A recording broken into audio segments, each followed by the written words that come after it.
she caught herself on nothing. One heel found the wrong patch of marble. Her weight shifted.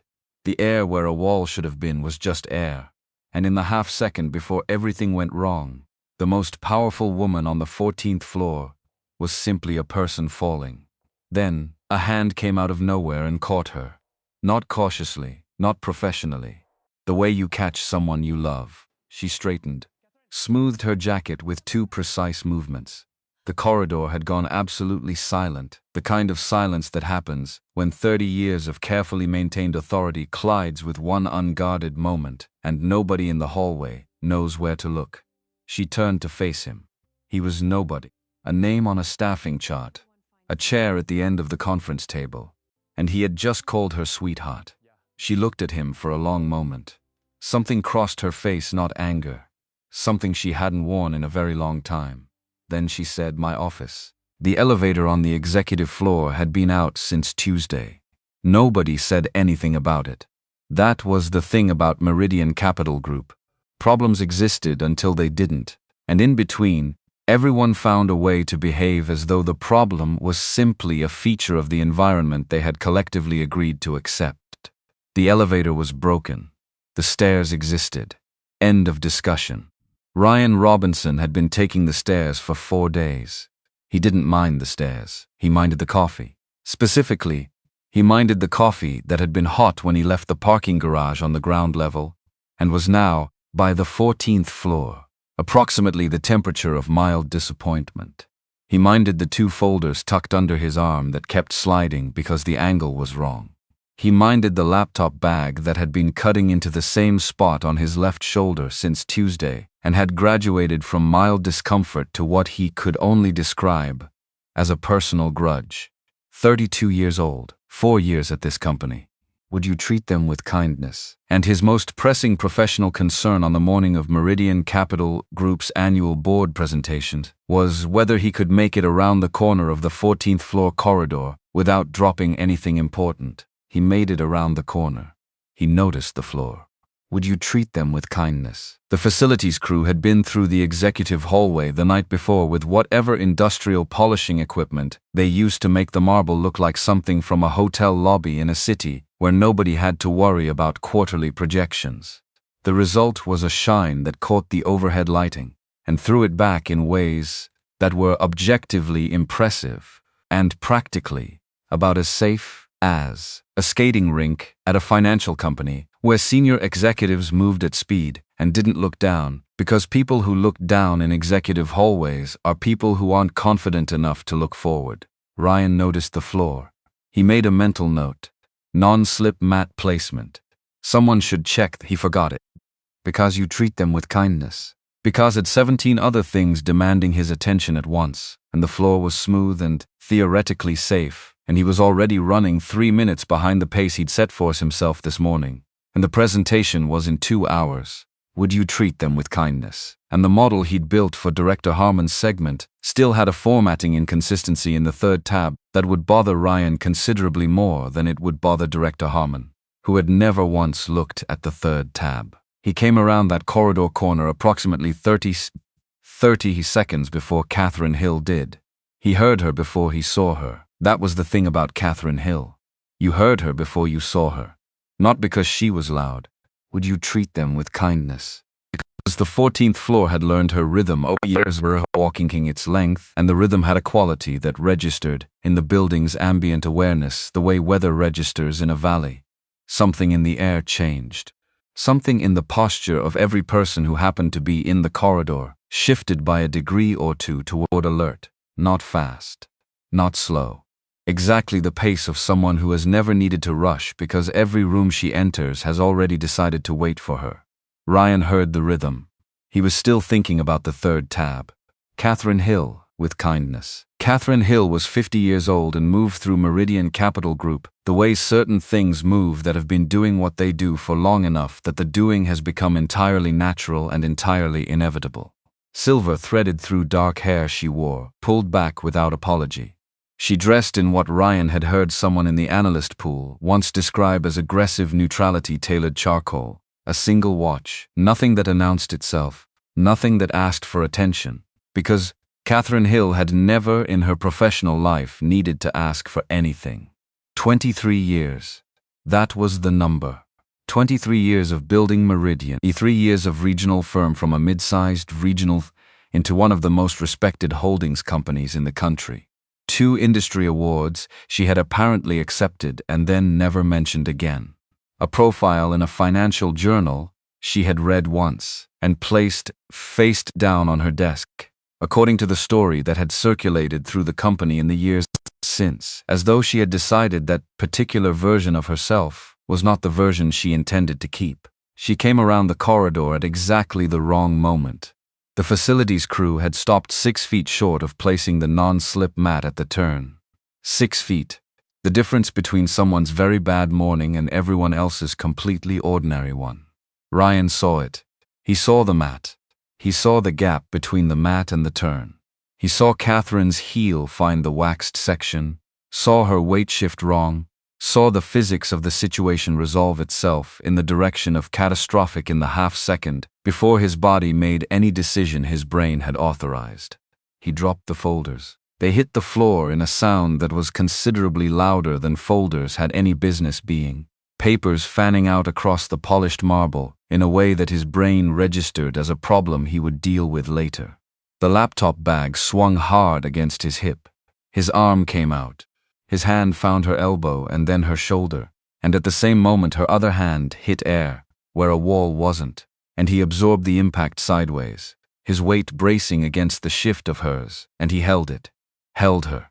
She was not a small woman, not in any sense of that word, and the moment of catching someone who is not expecting to be caught is never graceful. It's physics and instinct, and the particular cooperation of 2 bodies that have just agreed, without discussion, to resolve a problem together. He held it, held her, until her feet found the floor again, until the momentum resolved, until the whole terrible second of it contracted into stillness. And then, because he was 32 years old, because his brain was still somewhere 3 feet behind what his instincts had just done, because there is a place in some people where certain words live that years of careful professional behavior never manages to reach, because Emily had been running toward the corner of their kitchen counter for 9 straight years, and he had said this word approximately 400 times in contexts that had nothing to do with the 14th floor of a financial company. His mouth said, "Careful, sweetheart." The corridor did not go quiet gradually. It went quiet immediately, completely. The way a room goes quiet when something has happened that everyone present recognizes simultaneously as significant, and the recognition itself produces a kind of collective held breath.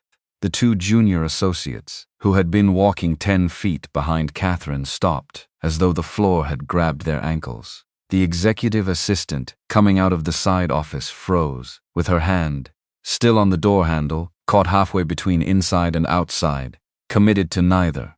Even the ambient sound of the building, the HVAC hum, the distant elevator mechanics on the lower floors, the faint clatter of the catering setup happening somewhere down the hall, seemed to register that something had just occurred that required a moment of acknowledgement.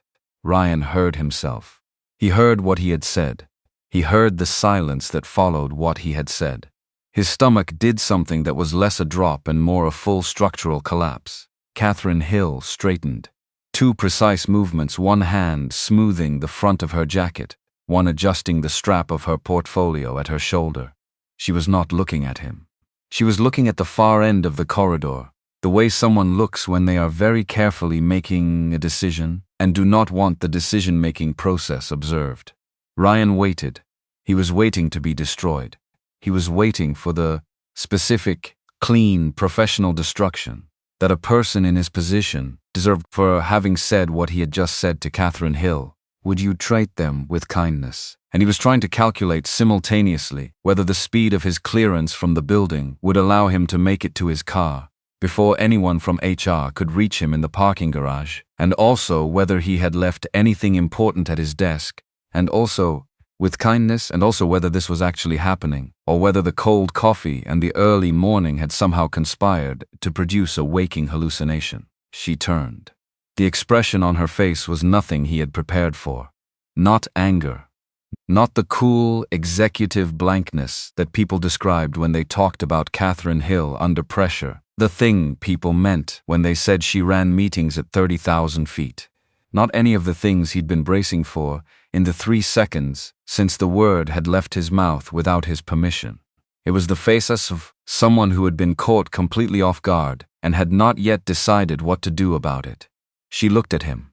Just him.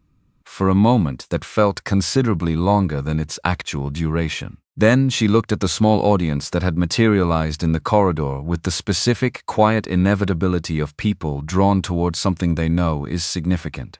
Everyone finds somewhere else to be. Her voice was exactly level, not louder than it needed to be, not a request. People found somewhere else to be, immediately and without argument. She looked at Ryan. My office. He followed her. He picked up his folders on the way. Would you treat them with kindness? The papers had scattered in a configuration that would take him several minutes to reassemble in the right order, which was a problem he was going to have to solve later, and which he was cataloging in the part of his brain that was still performing basic executive function, was occupied with the reasonable question of whether he still had a career. The laptop bag had left a bruise along his hip that he'd feel for 3 days. He walked straight. He kept his expression neutral, because professional composure was the only card he had left in a hand that had otherwise collapsed completely. Katherine Hill's office occupied the corner of the 14th floor with windows on 2 sides looking out over the financial district. On clear mornings you could see across to where the Chicago River bent west, a thin gray line between the glass towers, the kind of view that belonged to offices that had been earned rather than assigned. She had been in this office for 11 years. Ryan had been in it twice. Would you treat them with kindness? Once when he was hired one of a group of 6 brought in together, processed efficiently and released back into the building's general population. Once when his team had presented quarterly projections, and he had been one of 4 analysts sitting along the back wall, while the directors handled the actual speaking. Both times Katherine Hill had directed approximately 0 words specifically at him. He had been, in every meaningful sense, invisible to her, right up until he wasn't. She walked to her desk and set her portfolio down. She didn't sit. She stood with her back to him, looking out at the city, and the morning light came in at the angle it comes in at that hour, the flat, neutral light of early autumn in Chicago that doesn't ask for anything from anyone. And Ryan stood near the door and waited. When she turned, her expression had shifted. Not warmer, not colder, more settled, the way an expression settles when someone has made an internal decision, while their back was turned and the decision is no longer in question. The uncertainty he'd seen in the corridor, that brief, unguarded moment of a person who hadn't decided yet, was gone. Close the door. He did. You've been with this company 4 years. Not a question. She was already looking at him with the specific attention of someone who reads financial models for a living, scanning for the number that doesn't fit the pattern. Yes, financial analysis. Scott Hill's team. That's right. She studied him. Did you mean what you said? Ryan had spent the entire walk from the corridor to this office building, a version of an apology. Something with kindness. Something measured and professional. Something that acknowledged the inappropriateness of what had come out of his mouth, without making the acknowledgement itself into a scene that would require its own cleanup. Something that might, if he was very lucky, leave him employed past noon. What came out instead was instinct. He stopped, restarted. It wasn't a statement. I wasn't trying to be familiar. I didn't ask for an apology. Her voice was not unkind. It was something more precise than that. I asked if you meant it. He stopped. He looked at her. Would you treat them with kindness? Standing in her office with 2 windows of Chicago morning behind her, and the particular quality of stillness that she carried with her into every room she entered, Katherine Hill was asking him a question that nobody in his professional life had ever asked him before, in a tone that suggested the answer mattered in some way he didn't yet understand. I wasn't thinking about what I was saying, Ryan said. And then, because she had asked him directly, and he had decided in the corridor that honesty was the only available strategy at this point, I say it to my daughter. When she's about to run into something, it's just a reflex. It's what comes out. Something moved in Katherine's face. Barely. The way a surface moves when something below it shifts without breaking through. You have a daughter, Emily, 19, she's at Northwestern. First year. Katherine nodded once. Slowly.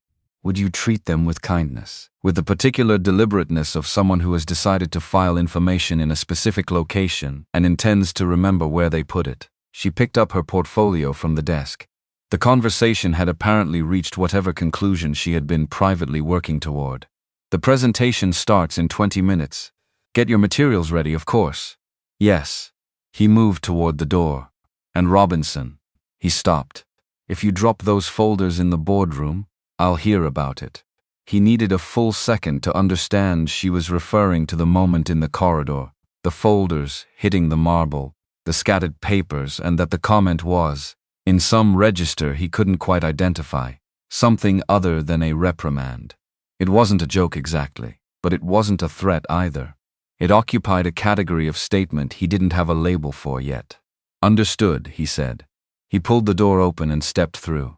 Would you treat them with kindness? He was almost to the elevator bank when he realized he had left his travel mug on the floor of the corridor when he dropped the folders and had to go back for it, which was the kind of thing that happened to him with irregularity. The regularity that Emily found hilarious and that he had stopped being embarrassed about, because embarrassment required an audience and he had been going home to an empty house for 4 years, which tended to recalibrate your relationship with the things that are and aren't worth feeling embarrassed about. He picked up the mug. He walked back toward the boardroom. His heart was still moving too fast. He made himself breathe through it. He had 20 minutes, and a formatting inconsistency in the third tab, and a set of folders that needed to be reorganized in the right order before he sat down at that table.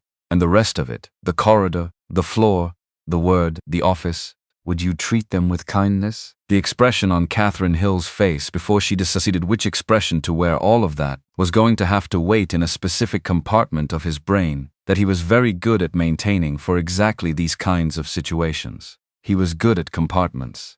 He had built a lot of them over the last 4 years. The presentation went smoothly. Would you treat them with kindness? Which was not something Ryan would have predicted at any point during the previous hour of his morning. But the board had a way of imposing its own atmosphere on whatever came before it, and what came before didn't matter once you were in the room. Ryan sat at the far end of the conference table and ran the financial models when the directors called for them, and he answered the questions that were directed at him with the precise, economic efficiency of someone who knows that in this room, brevity is a form of competence, and he got through it without doing or saying anything that would make anyone remember his name for the wrong reason. Katherine presented the strategic overview without notes. Standing rather than sitting, portfolio open on the table beside her, but unreferenced, moving through the material with the authority of someone who doesn't just know the numbers but understands what the numbers mean for actual decisions that actual human beings have to make, which was rarer than it sounded. At her level, most people had stopped remembering that the numbers represented anything beyond other numbers a long time ago. The board asked questions. She answered them. When Malcolm, which was wrongness.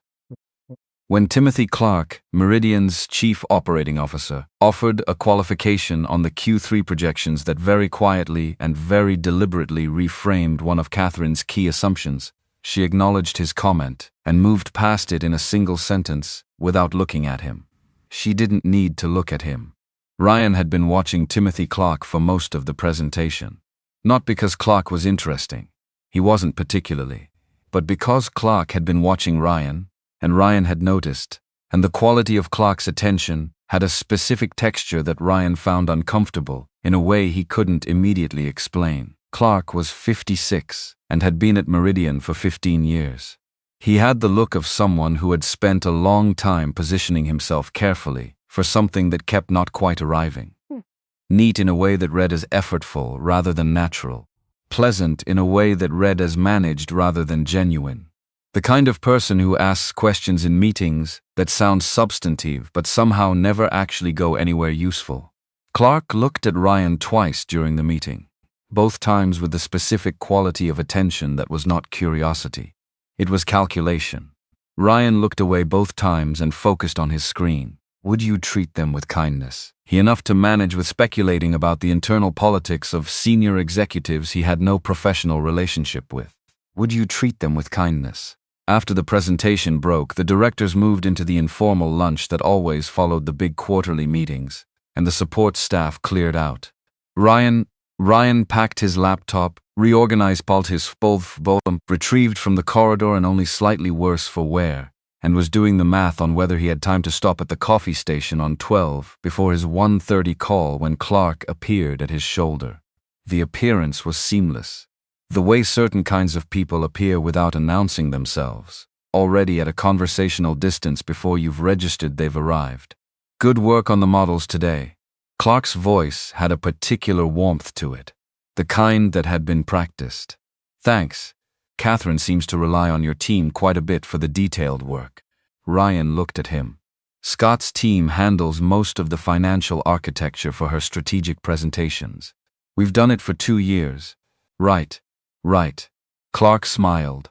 The smile of someone who already knew what he was going to say next and was simply taking the scenic route to it. I just noticed she mentioned you specifically during the pre-meeting briefing this morning. I thought that was notable for a senior analyst. Ryan had no idea what to do with that, so he said the thing that ended conversations efficiently. I appreciate the feedback. He zipped his laptop bag. Clark put a hand on his shoulder, one of those shoulder touches that is physically friendly and communicates something entirely different in every other register, and walked away. Ryan stood for a moment in the space Clark had just vacated. He had been at Meridian for 4 years. Would you treat them with kindness? He knew this building the way you know any place you've spent that much of your waking life, the coffee station on 12 that was faster than the one on 14, the conference room on 11 where the projector reliably malfunctioned, the specific angle with kindness, the specific of afternoon light through the east-facing windows that the financial district gold at around 4:15 and made everyone in the open floor plan briefly remember that the world outside the building was also interesting. He had watched from that distance the way the upper floors of this company worked. The alliances, the managed distances, the particular choreography of people in proximity to power, and the various things they did with that proximity. He had made a point of staying clear of all of it, because his job was to build models that were right, and building models that were right had nothing to do with who was standing next to whom at the post-presentation lunch.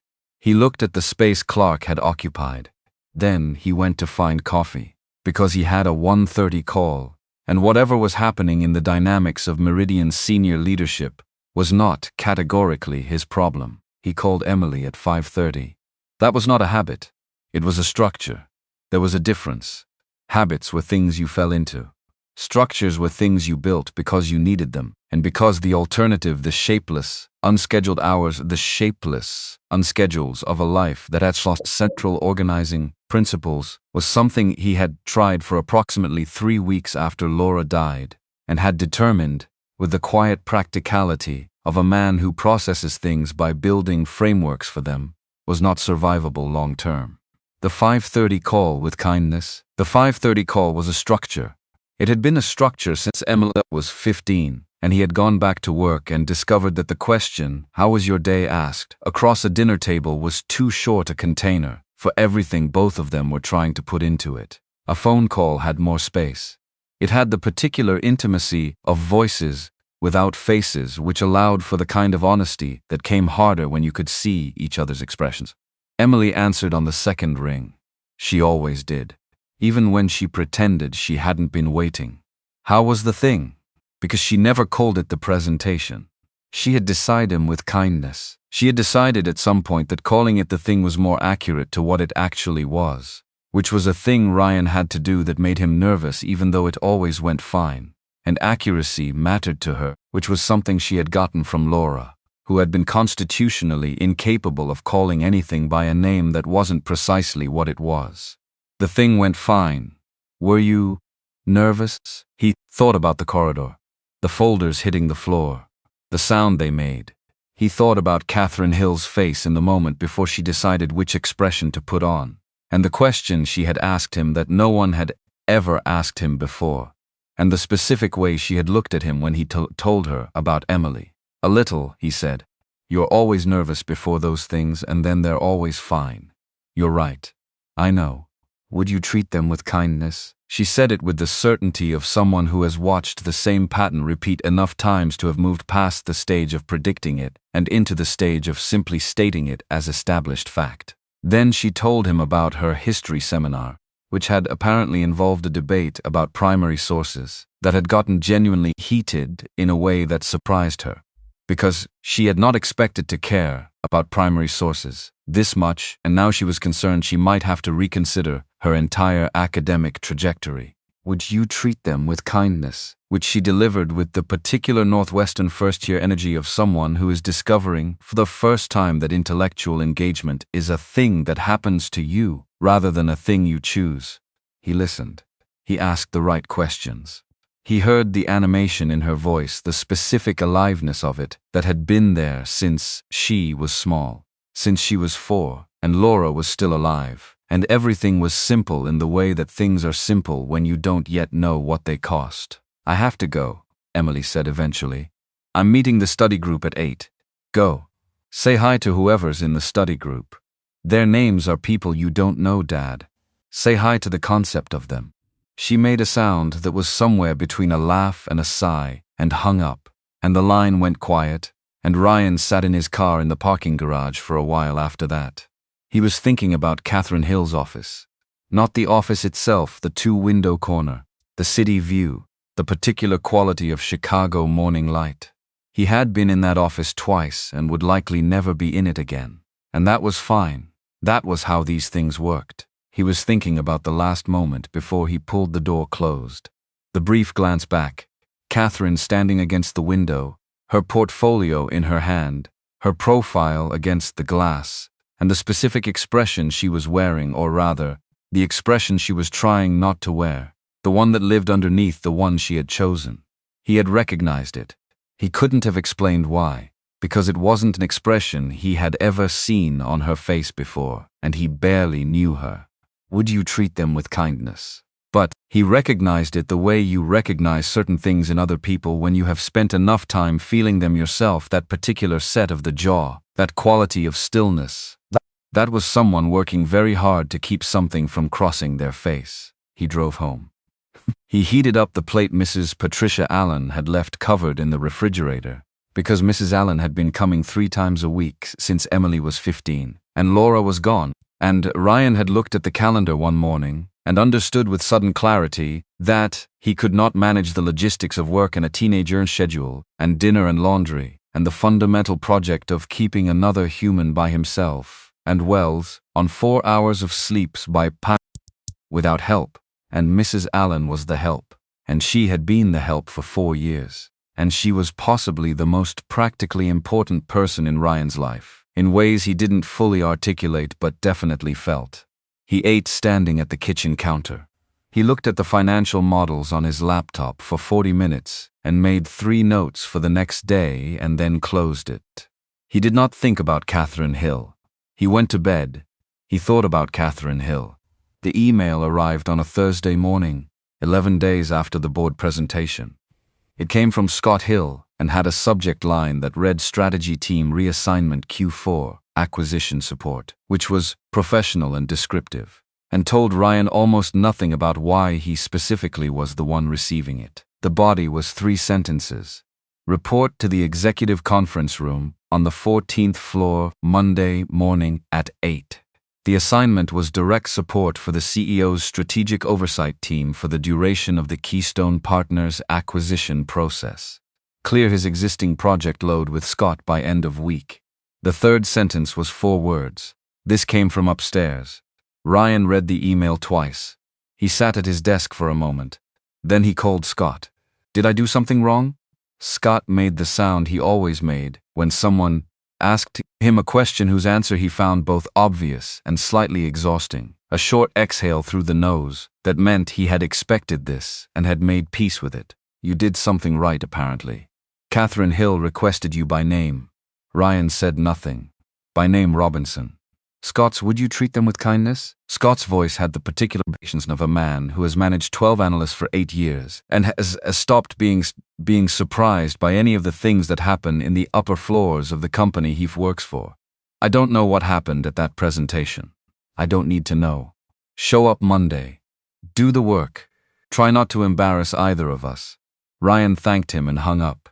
He sat at his desk for considerably longer than was probably warranted. Would you treat them with kindness? Looking at the 3-sentence email on his screen and thinking about a marble floor and dropped folders and the word that came out of his mouth before he had any say in it.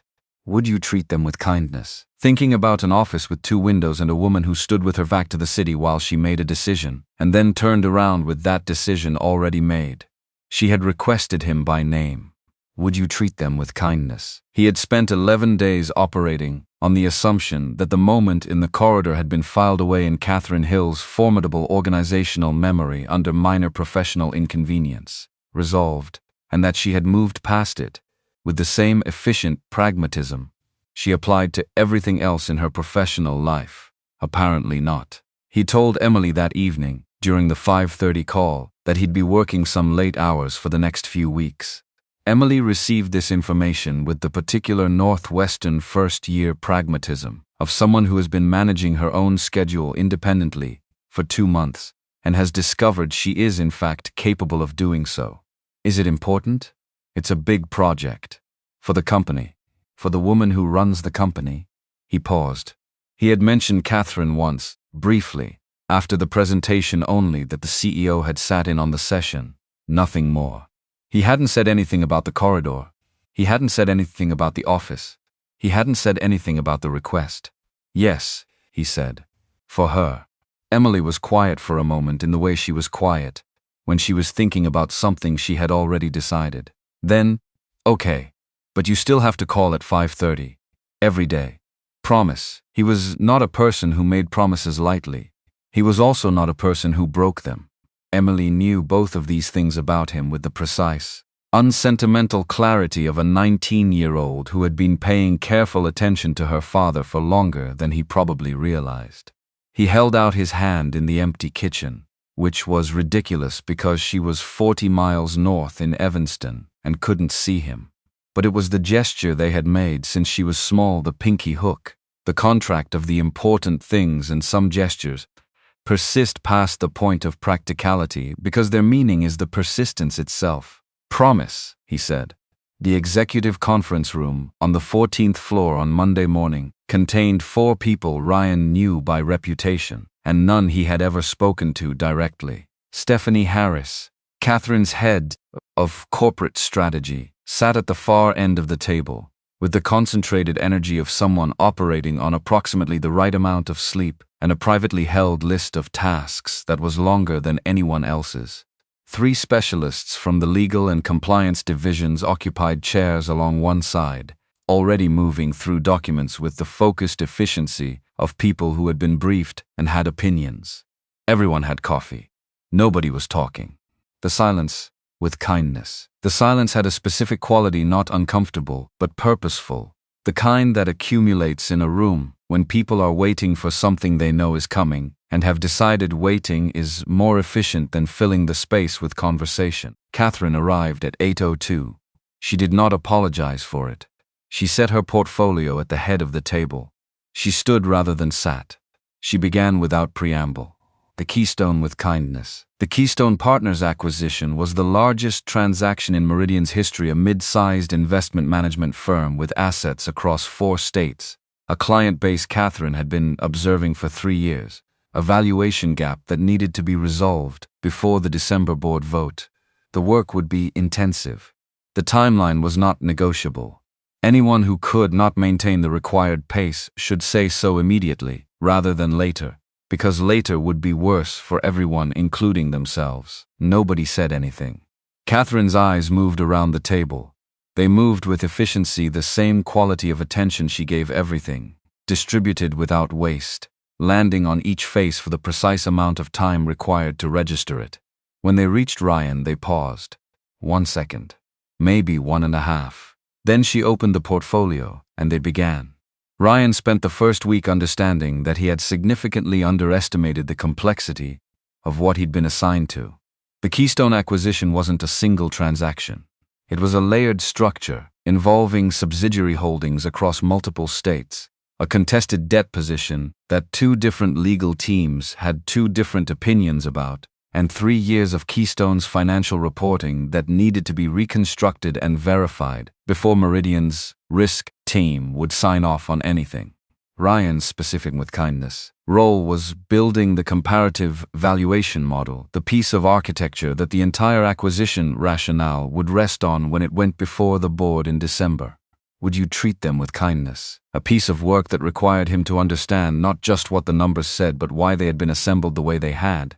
Would you treat them with kindness? Which meant spending a significant amount of time with documents that had been built by people who had had reasons to make certain things look better than they were. He worked long days. He had always worked long days. It was just the shape his professional life had taken.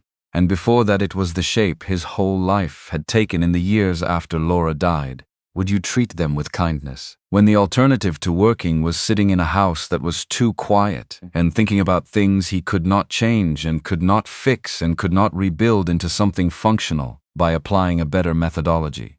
Work had a logic. Work had a process. Work produced results you could measure against the inputs that produced them and adjust accordingly. He worked long days. He left by 6:30 when he could. He always made the 5:30 call. The first time Katherine stayed late, it was a Wednesday in the second week. Everyone else had cleared out by 7. Ryan was at the conference room table with 3 screens worth of Keystone financial data and a sandwich he had been eating in sections for 2 hours, and he looked up, and Katherine Hill was standing in the doorway in her jacket, portfolio under her arm, a cup of coffee in her other hand, watching him work. She was watching him the way she watched everything, with total attention and no particular expression attached to it. You eat like someone who learned to eat at a desk. I did learn to eat at a desk. She came in. She sat down across from him, not at the head of the table, where she sat during the team sessions. Across from him, the way a colleague sits. She looked at the screens. Show me where you are. He showed her. She asked 3 questions, each of which revealed that she understood the model at a level most senior executives at her level didn't bother with. And then she made one observation about the contested debt position that required Ryan to go back and reconsider an assumption he had built 3 days ago. He stopped, pulled up the relevant section, looked at it. You're right, he said. That assumption is wrong. I know. Why didn't you say something in the team session? She picked up her coffee. Because I wanted to see if you'd find it yourself. I didn't find it. No, but you would have. She said it with the same flatness. She said everything not as encouragement, not as a compliment, just as an assessment of a situation she had observed and was now reporting on. You're working the data carefully. Most analysts at your level work the outputs. You're working the logic. Ryan looked at her. He didn't know what to do with that. Exactly. So he said the only thing that seemed true. The outputs only make sense if the logic is right. Yes, Katherine said. That's what I just said. He turned back to the screen and began reworking the assumption. You treat them with kindness. Katherine sat across from him and drank her coffee and read something on her phone and didn't leave for another 40 minutes. Neither of them mentioned it the next morning. Neither of them mentioned it the morning after that. By the 3rd week, it had become a pattern with no name and no stated purpose. Team sessions ran until 6, sometimes 6:30. The others left. Would you treat them with kindness? 2 or 3 evenings a week, Katherine would reappear, coffee, portfolio, the particular self-contained quality of someone who was as comfortable in the office as other people are comfortable in their own living rooms, which made sense given the proportion of her life she had spent in one. She would sit. They would work. They would talk about the acquisition and then sometimes about things adjacent to the acquisition that were not really about the acquisition at all. Ryan discovered she had a sense of humor so dry and so infrequently deployed that he missed the first 2 instances of it entirely. The 3rd time, a remark about a Keystone subsidiary she delivered with complete seriousness while her expression did something extremely subtle around the eyes. He laughed before he could stop himself. She looked at him with something that was close to satisfaction. You were testing whether I'd catch it. I was waiting, she said, to see if you were paying attention. To the joke? To everything. He was paying attention. She noticed. She had, he came to understand, a memory that was not quite photographic but was the next thing to it, precise, detailed, organized in ways that suggested she had been paying close attention to a very great many things for a very long time, and had built internal systems for retaining what mattered. Would you treat them with kindness? She remembered that Stephanie Harris took her coffee with oat milk. She remembered that one of the legal specialists had mentioned his daughter starting college in the fall. She remembered that Ryan had said, once, in passing, that Emily's first-year seminar met on Tuesday and Thursday mornings. She never made a show of remembering. She simply demonstrated it when it became relevant. Ryan recognized the habit because it was close to something he did himself, the kind of attention that comes from spending a lot of time in rooms where nobody was paying attention to you, and deciding at some point that you would be different. One evening in the third week, when she referenced a detail from a Keystone document they had reviewed 11 days earlier, Ryan said, "You remember everything." "Not everything. I remember what matters." "How do you decide what matters?" She thought about it. Not the performance of thought. Actual thinking, the way she sometimes paused mid-sentence when she was working through something, and had decided that working through it accurately was worth the pause. You don't, usually. You pay attention consistently enough that when something matters, you already have it. Ryan wrote that down after she left that night. He recognized this was probably not a normal thing to do. He did it anyway. Working with her was not easy. He wanted to be honest about that. She had standards that were precise and non-negotiable, and she did not soften her assessments to protect anyone's feelings, which was a quality Ryan respected in principle, and found occasionally bracing in practice. When he submitted a section of the model he had been uncertain about, she returned it with a single line. "The methodology here is defensible, but it's not right. Rebuild it." No elaboration. No guidance on what specifically was wrong. Just the expectation that he would figure it out. He figured it out. It took him a day and a half. When he resubmitted, she said nothing. He came to understand that nothing was her version of approval. It was in its way more satisfying than the explicit kind. By the third week, he had started pushing back. Not aggressively, not defensively. Just pushing back, holding his ground on the points where he was confident, explaining his reasoning when she challenged it, conceding cleanly when she was right and he had been wrong. Which happened fairly regularly. She was very good. She noticed the change. He could tell by the quality of her attention, the way it shifted in the team sessions, the way the questions she directed at him became harder, more specific, the kind that required him to think in front of the room rather than report from it. After one of these sessions, Stephanie Harris passed Ryan at the door and said, quietly enough that it was clearly intended only for him, "She's testing you. I know. Most people fail. Either they fold or they overreach. I know. Stephanie, treat them with kindness." Stephanie looked at him with the assessment of someone who had been watching Katherine Hill operate for 7 years and had very precise opinions about the people Katherine chose to watch. "You're not doing either." Ryan thanked her and went back to his screens. He did not think about what that meant. Or rather, he thought about it for about 4 minutes and then deliberately put it away. Because he had a model to build. He had a model to build and a timeline that was not negotiable and a 5:30 call to make. And the acquisition was the thing that mattered here, and everything else was going to have to wait its turn. Timothy Clark came back. Not dramatically. Clark was not a person who did anything dramatically, which was part of what made him effective at what Ryan was increasingly certain he was doing. Would you treat them with kindness? He appeared at the edge of one of the broader strategy meetings, in the 4th week, one of the sessions that included a wider group of senior directors reviewing the acquisition timeline. He sat at the periphery. He asked 2 questions that sounded substantive and went nowhere useful. He smiled at the right moments, and twice during the session he looked at Ryan with that specific quality of attention that had nothing to do with the financial model on the screen. After the session, when Ryan was packing up, Clark appeared beside him again. The same seamless materialization. The same practiced warmth. How are you finding the strategy team work? It's good. Complex. Intensive hours, from what I understand. Clark smiled. Dedication like that doesn't go unnoticed. Ryan zipped his bag. I appreciate that. It's a significant assignment for someone at your level. A pause. Just long enough. Katherine must have seen something particular in you. Ryan looked at him directly for the first time in the conversation. She saw my work on the Q2 projections. The modeling was mine. Of course. Clark's expression didn't change. Would you treat them with kindness? It was the expression of someone who had already gotten what he came for and was simply wrapping up the transaction. Of course it was. He walked away. Ryan stood in the conference room after Clark left. The room was empty now, the session over. The chairs pushed back at irregular angles that nobody had straightened. The city was visible through the window mid-afternoon, the flat neutral light of a Chicago October. He stood there for a moment longer than he needed to. Would you treat them with kindness? He was beginning to understand that there were two things happening in this building simultaneously, and that he was involved in both of them in ways that were going to require careful attention.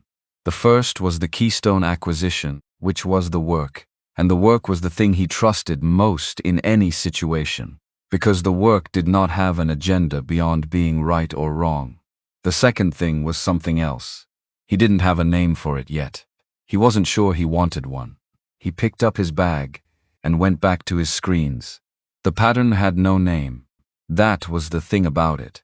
If it had a name, someone would have had to acknowledge the pattern, and acknowledging the pattern would have required a conversation neither of them had volunteered to have. So instead it simply continued, nameless and unannounced, like a piece of furniture that appears in your house gradually enough that you stop remembering when it wasn't there. Tuesday, Thursday, sometimes Wednesday. After 7. After the others left, Katherine would reappear. Coffee, portfolio. Coffee, portfolio. The particular quality of someone who has never needed to explain their presence anywhere in the building they built, moving through the conference room doorway with the same self-contained efficiency she moved through everything. She would sit across from him, not beside him. Across. The geometry of it was precise and consistent, and said something about how she organized the space between herself and other people that Ryan had stopped trying to decode and had simply accepted as a feature of working with her. They worked. They argued. They talked about Keystone, and then about things that were not Keystone, and then sometimes circled back. He was learning her, not deliberately. Not the way you learn someone when you are trying to taking notes, cataloging data points, building a model of them, the way he would build a financial model, layer by layer with documented assumptions. This was the other kind of learning. Would you treat them with kindness? The kind that happens because you are paying attention to someone and they are occasionally, inadvertently, paying attention back. And the information accumulates in the background the way all the things you actually know about a person accumulate, without announcement, until one day you realize you have a detailed picture of someone and cannot point to the moment any particular piece of it arrived. She drank her coffee black. She read documents by starting at the executive summary, skipping to the appendices, would you treat them with kindness, then returning to the body, a methodology she had apparently developed because executive summaries were written to confirm conclusions and appendices were where people put the things they hoped you wouldn't notice. Would you treat them with kindness? She had strong opinions about window placement in office design that she had never expressed to anyone because they were irrelevant to every meeting she had ever attended, and she did not say things that were irrelevant to the meeting she was in. She had run a half marathon 7 years ago, once, because someone had told her she wouldn't finish it, and she had never run another one, because having proven the point was proven. Ryan learned these things in pieces. Offhand comments. Peripheral details dropped without ceremony in the spaces between harder conversations.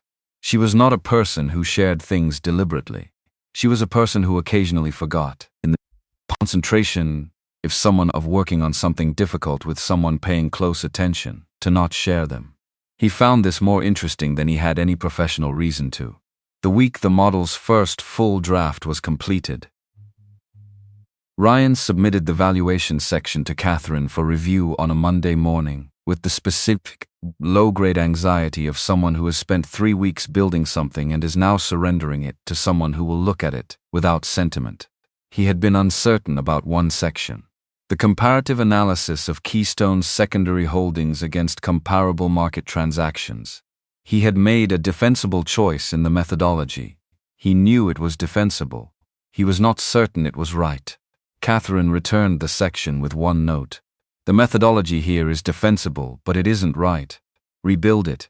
No elaboration, no guidance, just the expectation. He rebuilt it. It took him a day and a half.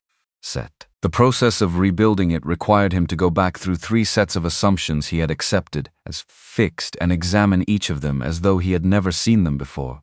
Would you treat them with kindness? Which was the only way to define the thing you missed when you were too close to your own work to see it clearly.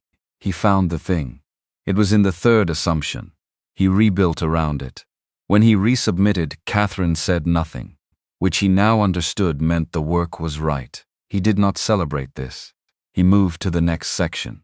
Stephanie Harris had been watching him with the particular attention of someone who has seen a lot of people come through a high-pressure environment and has developed, through that observation, reliable instincts about which ones will hold.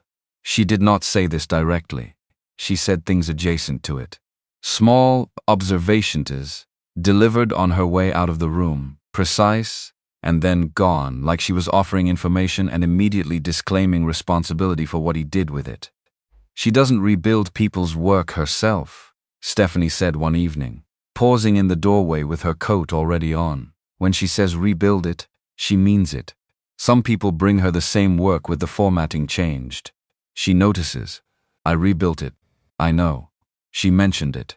Stephanie looked at him for a moment with the evaluative quality she had when she was checking something against an internal rubric. She doesn't mention things that don't matter to her. Then she left.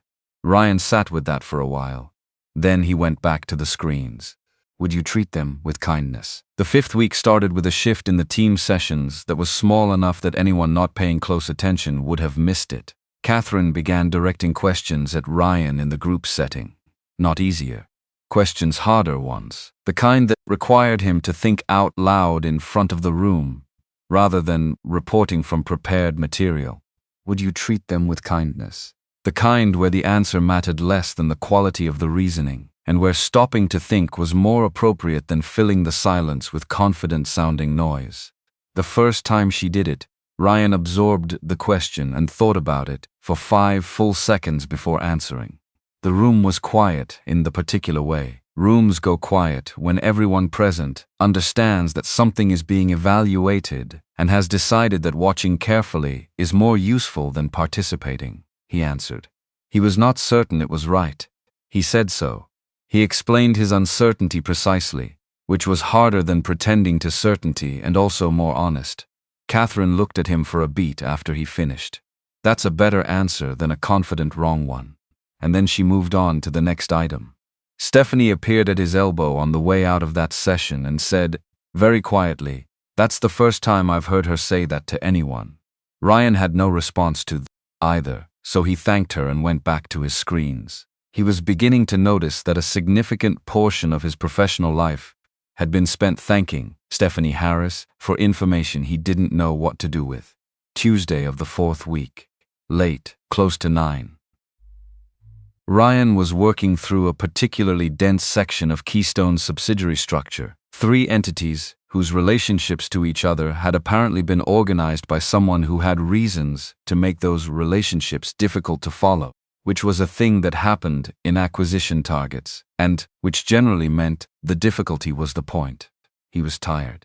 Specifically them with kindness. Specifically tired in the way of someone who had been awake since 4 to 5 because he had received a call from Emily at that hour, saying she'd had a hard night and needed to talk. And so he had talked to her for an hour about nothing in particular, because sometimes what hard nights require is not a solution but a voice. He was on the phone with Mrs. Patricia Allen.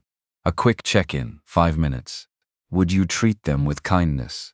Making sure the house was locked and that the package he was expecting had been set inside and that everything was what it was supposed to be, which was nothing, which was the point the check-in call was not, because he expected something to be wrong. It was because he had learned, in the years since Laura died, that the gap between expecting something to be wrong and being caught off guard, when it was required a kind of constant low-level maintenance that most people who had not lost something irreplaceable did not fully understand. He was wrapping up the call when Katherine came back into the conference room. She was not supposed to be back. The team session had ended at 6:30. She had been in a separate in a separate meeting with the legal team, which had reportedly finished at 7, and she had presumably gone home the way people who are human beings with lives outside of financial companies went home at 7 in the evening. She had not gone home. Would you treat them with kindness? She stood in the doorway with her portfolio and her coffee, and looked at him with the expression that meant she was registering information and had not yet decided what to do with it. Ryan held up one finger, an apology and a request simultaneously, and finished the call with Mrs. Allen. "Sorry," he said, setting the phone face down on the table. "My daughter." Katherine came in, sat down across from him. Her portfolio went on the table. Her coffee went beside it. And then, in the way that she did things that were not part of the official agenda of any meeting, she simply looked at him. "How old is she again?"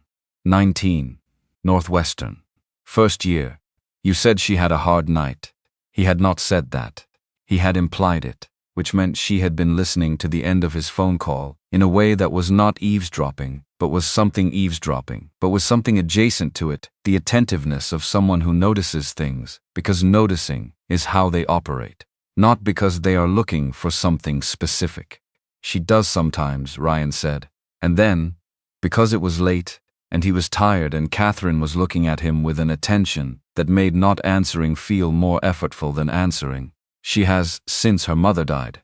She's mostly fine, but sometimes something sets it off, and she wakes up at 2 in the morning, and..." He stopped. He had said more than he meant to say. He looked at his screen. "She was fine by this morning. I just wanted to make sure." Katherine was quiet. Not the silence of someone who didn't know what to say. Katherine always knew what to say. It was the silence of someone who had decided to choose carefully. Ryan was aware of the difference because he had been paying attention for 4 weeks. "How long ago?" she said. 4 years. Emily was 15. A pause. "Does she remember her?" "The photographs help. We talk about her." He looked at his screen without seeing it. "She knows her mom loved her. I made sure of that." Katherine looked at her coffee cup.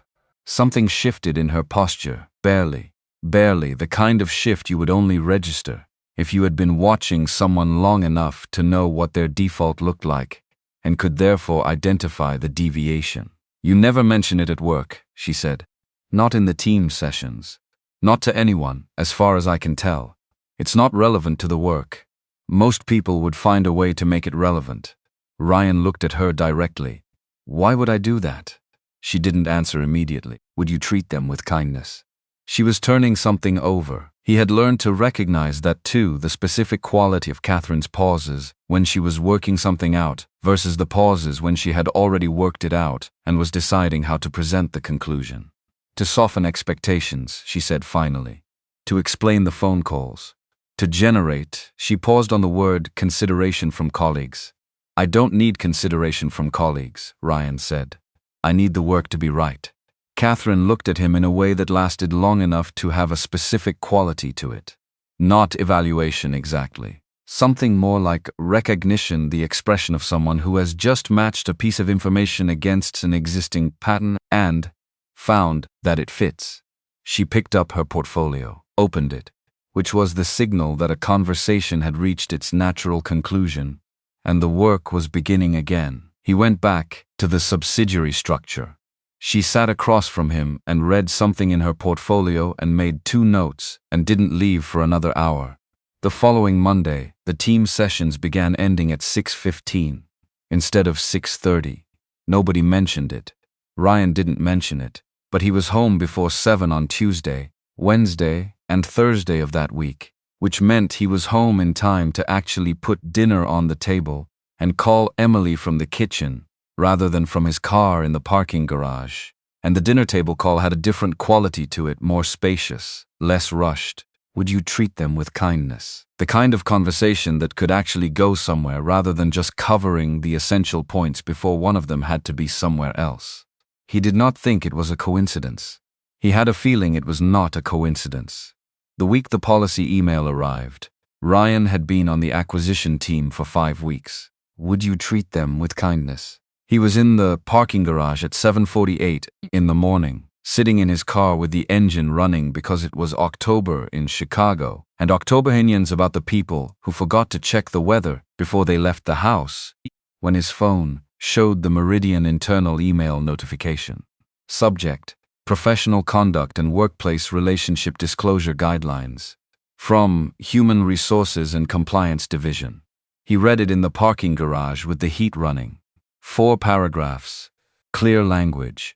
Any personal or romantic relationship between a Meridian employee and a member of senior leadership required disclosure to HR and the compliance office. Any such relationship involving a direct or indirect reporting line would be subject to formal review.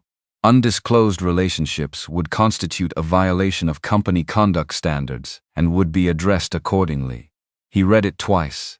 He put his phone in his pocket. He sat in the car for another 30 seconds looking at the concrete pillar in front of him, which had a small crack running diagonally across it that he had been parking next to for 4 years and had never noticed before this moment. Then he went inside. He didn't see Katherine until the 10 o'clock team session. She was already at the table when he arrived, portfolio open, coffee beside it, the team session rhythm already established in the quality of her posture. She did not look at him when he came in. She was reading something. This was not unusual. She was always reading something. Stephanie, about 15 minutes into the session, mentioned the policy email. A passing reference, practical and brief. Something about whether the new disclosure requirements intersected with the documentation procedures they were already following for the acquisition. Katherine's expression did not change. Not by 1 degree. Not by a fraction of 1 degree. The complete, absolute, controlled stillness of a person who has received information they already had and has decided that the receiving of it in this context requires 0 visible response. Which was, Ryan understood with a clarity that arrived all at once rather than gradually, the tell. Not the policy itself. Not anything Katherine said or did. The total precision with which she did nothing at all. A person who was encountering this policy for the first time in a meeting would have had some small reaction, a glance at the document, a shift in posture, the micro-expression of someone registering new information even if they had decided the information was not significant. Katherine had none of these. She moved through Stephanie's mention of the policy the way you move through a sentence in a document you have already read, without friction, without pause, without any of the cognitive markers of novelty. She had known this was coming before the email arrived, and she had known it was coming because someone had requested it. Not as policy, as a move. Ryan looked at his screen. He looked at the model. He thought about Timothy Clark's hand on his shoulder. Clark saying he thought it was notable that Katherine had mentioned Ryan specifically. Clark's eyes during the board presentation, watching Ryan with the specific quality of calculation rather than curiosity. Someone had filed that policy request deliberately, and Katherine had understood it the moment the email arrived. And she had come into this team session and sat at the head of this table, and not given Timothy Clark, who was not in this room, but whose presence was thoroughly in it now, a single degree of reaction to point at. Ryan looked at his screen. He made himself work. Angela Young found him on a Thursday morning. 2nd week of November. He was on his way back from the coffee station, on 12, the faster one. The one that had a better with kindness. The one that had a better grind setting for reasons no one in the company had ever officially explained, when she appeared in the hallway moving toward him with the specific expression of someone carrying information they wish they didn't have. Angela had been at Meridian 2 years before Ryan. She had the quality of genuine directness, not the performed directness of people who have decided honesty is their brand, but the actual kind. Rooted in the fact that she found calculating what to say more exhausting than simply saying it. Would you treat them with kindness? She was One of about 4 people in the building Ryan trusted completely, which was a higher proportion than most places would allow for, and which he attributed to the fact that Angela had never once said anything to him that wasn't precisely what she thought. "I don't know if you know this," she said. She kept her voice low. "The hallway was not empty. But people are talking about you." "What kind of talking?" "The kind that has a specific direction." She looked at him steadily. "About you and Katherine Hill. About whether your assignment to the strategy team was merit-based." Ryan looked at the wall behind Angela's shoulder for a moment, one specific moment. Because he was good at the compartment, and the compartment needed to hold for approximately the length of this conversation, and if he looked at her face while the compartment was trying to hold, he wasn't sure it would. 4 years of work. Every model, every late session, where he stayed until the problem was solved rather than until it was late enough to justify stopping. Every time he sat at the end of a conference table and produced work that made someone else's presentation land, without attribution, without complaint, because the work itself was the point, and he had decided at some point in the second year that needing the credit was a need he could not afford if he wanted to actually do the work well. All of it, the whole accumulated weight of 4 years of getting it right, could be collapsed into one sentence. Was being collapsed into one sentence. Somewhere in this building, in conversations he was not in, someone was collapsing it. "What specifically?" he said. Angela's expression held the specific quality of someone who is prepared for this question and still finds it hard to answer. That your assignment wasn't about your work. That you have something with her. That's why you have the access you have. She kept her voice very low. "I don't believe it. I know your work. I know how you got where you are. But, Ryan, whoever's building this story is doing it deliberately. This isn't gossip. Gossip doesn't have a direction. This does." He thanked her. He walked back to the conference room.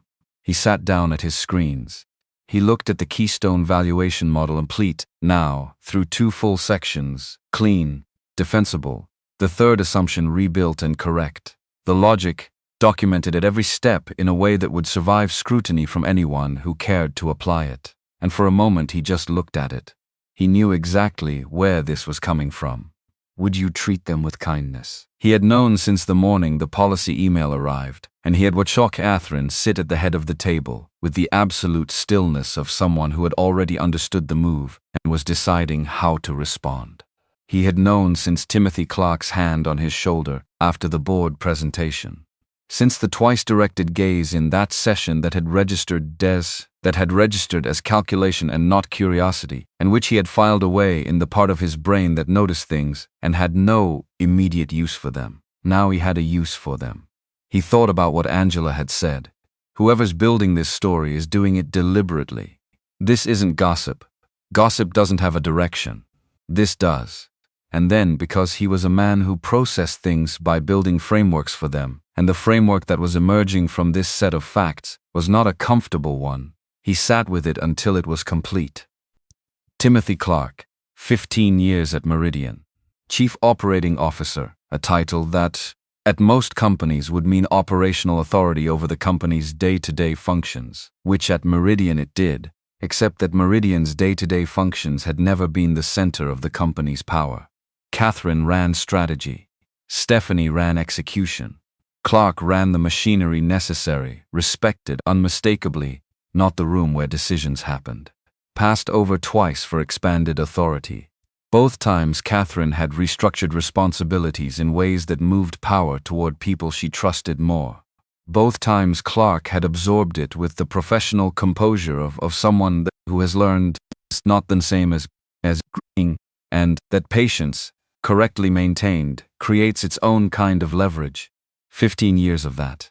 15 years of being the person who kept the lights on while someone else made the choices. 15 years of watching the top of the company and never quite reaching it. That kind of accumulated pressure did not disappear. It found somewhere to sit and somewhere to point. Ryan was not inclined towards sympathy for people who pointed what they had accumulated at someone else's career. But he understood the architecture of it, and understanding the architecture was what made the next part clear. Clark was not going to stop. This was not a warning shot. Warning shots were for people who wanted the target to change behavior. Clark wanted something specific and had decided Ryan was the instrument to get it, which meant the story being built in the hallways of Meridian was not the end of anything. It was the beginning. Ryan closed the subsidiary analysis he had been pretending to work on. He opened the full Keystone acquisition file, not the section he had been assigned. All of it. Every document. Every subsidiary. Every cross-reference between entities that the original analysis had treated as settled. He started at the beginning. Not because he had been asked to. Because the logic required it. The work was his. Nobody was going to take it by building a story around it. But that did not mean the work didn't need to be more bulletproof than it already was. And bulletproof meant working the logic, not the outputs, which was the only way he knew how to work anyway. He found it on a Saturday. He was at home, laptop on the kitchen table, Emily's Northwestern sweatshirt hanging on the back of the chair next to him because she had forgotten it on her last visit home, and he had not put it away, because having it there felt like a version of her presence. Would you treat them with kindness? Which was the kind of thing he would never say out loud, but which was true the way a lot of things were true, that he didn't say out loud. He was in the subsidiary review from 2 years prior. A document he had no particular reason to be in, except that it cross-referenced a debt classification that appeared in the current model in a way that had been nagging at him, a small inconsistency in how the classification was described versus how it appeared in the financial statements. Too small to have flagged itself, too specific to be accidental. He found the original entry. He looked at it for a while. The way a specific account had been classified in the 2-year-old subsidiary review did not match the way the same account's history should have been classified under standard methodology. The difference was small, narrow enough that it could be a genuine error, a rounding decision, a categorization call someone had made under time pressure and not documented, narrow enough that it could be something else, deliberate, structured to land below the threshold of automatic scrutiny. Ryan couldn't determine which from the document alone. He did not have enough context. He was not an auditor, and this was not an audit. But he knew what a flag looked like, and this was a flag. Would you treat them with kindness? He took 3 pages of notes. He built a separate analysis document that traced the classification against the methodology it should have followed and documented every point where they diverged. He was precise. He was thorough. He cross-referenced everything he could cross-reference within the documents he had access to. He did not call anyone. It was Saturday. He was not certain enough to call anyone on a Saturday about something he had found by working outside his assigned scope in a document that was 2 years old. He finished the notes at 11:30 at night. He closed the laptop. He stood in his kitchen in the dark for a while, looking at the street through the window. He was going to take this to Katherine Monday morning. Not because he had been asked to, because the work required it. Because if there was something here, if the flag was a flag and not a categorization error, then the Keystone model that everyone was going to stake a major transaction on needed to know about it. And because the only person in the building with the context and the authority to understand what it meant and do something about it was Katherine Hill. He went to bed. He did not sleep particularly well. Monday morning, 7:50, 10 minutes before the team session, Ryan walked to Katherine's office. He had not emailed ahead. He had decided that emailing ahead would give the information a classification before she had seen it, and he wanted her to see it first. He knocked. "Come in." She was at her desk, working, which was the only state he had ever found her in at 7:50 on a Monday morning, or any time she was in the building, and the building was open. He came in. He put the analysis on her desk, 3 pages. His notes from Saturday. The cross-reference documentation. The flag. "I need you to look at this before the session." Katherine looked at the pages, then at him. Would you treat them with kindness? The look that preceded her actually reading something, the assessment of the source before the assessment of the content. Then she read it. He stood on the other side of her desk and waited. When she looked up, her expression had a quality he had not seen on her face before. Not surprise. Katherine Hill did not appear to be a person who surprised easily. Something more precise than surprise. the expression of someone who has been building a picture from multiple directions and has just received a piece that fits in a location she had previously marked as uncertain. How did you find this? I was working through the full acquisition file. The debt classification in the current model cross-references this subsidiary review and the methodology didn't align, so I went back to the source document. You were working outside your assigned scope. I was working the logic. The logic went here. Katherine looked at the pages again. She looked at them for a long time, the specific quality of her reading, when she was not simply consuming information, but building something with it. Then she set them down. She picked up her phone. She called someone. An external number Ryan could tell by the way she dialed, deliberately, from memory, not from the company directory. She spoke briefly. Gave a name Ryan didn't recognize. Said she needed a consultation call that afternoon and that it was time-sensitive. Said she would send documents through the secure channel. She hung up. She looked at Ryan across the desk. "Thank you," she said. It was the whole sentence. No elaboration. No performance of gratitude. Just the two words, delivered with the flatness of a fact being stated, which with Katherine was the register that meant she meant it completely. "Understood," Ryan said. He picked up his notebook. He turned to Ngoku. "Ryan." He stopped. She had not used his first name before. Not once in 5 weeks. She had called him Robinson. In the corridor, in the office, in the team sessions his last name, the same way she called Stephanie by her last name, the way she maintained the specific professional register that kept everything in its designated location. He turned back. "The session starts in 8 minutes, she said. "Don't be late." He was not late. The session ran as usual. Katherine at the head of the table. Stephanie to her left. The legal specialists distributed along one side. Ryan at his end of the tables, with his laptop and his notes, and the particular quality of concentration that comes from having spent the weekend finding something that mattered and having no idea yet what it was going to mean. Timothy Clark was not at this session. He had been at 2 of the broader strategy meetings the week before, hovering at the edges with his managed pleasantness and his 2 questions that went nowhere. He was not at this one. Ryan noticed the absence the way you notice the absence of something you have been monitoring, not relief exactly, but the particular awareness of a variable that has temporarily moved outside your line of sight. Katherine ran the session. She challenged Ryan twice in the group.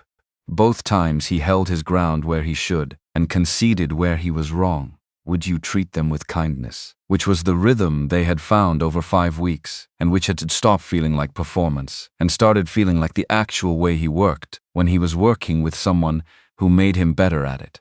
After the session, when the room had mostly cleared, Stephanie stopped at the door. "She called an external firm this morning," Stephanie said. "Not a question." "I know." Stephanie looked at him with the 7-year assessment. "Whatever you brought her, she moved on it fast. The work required it." Stephanie nodded. Once. The nod of someone who has updated an internal model and found the update satisfying. Then she left. Ryan sat at the conference table after everyone was gone.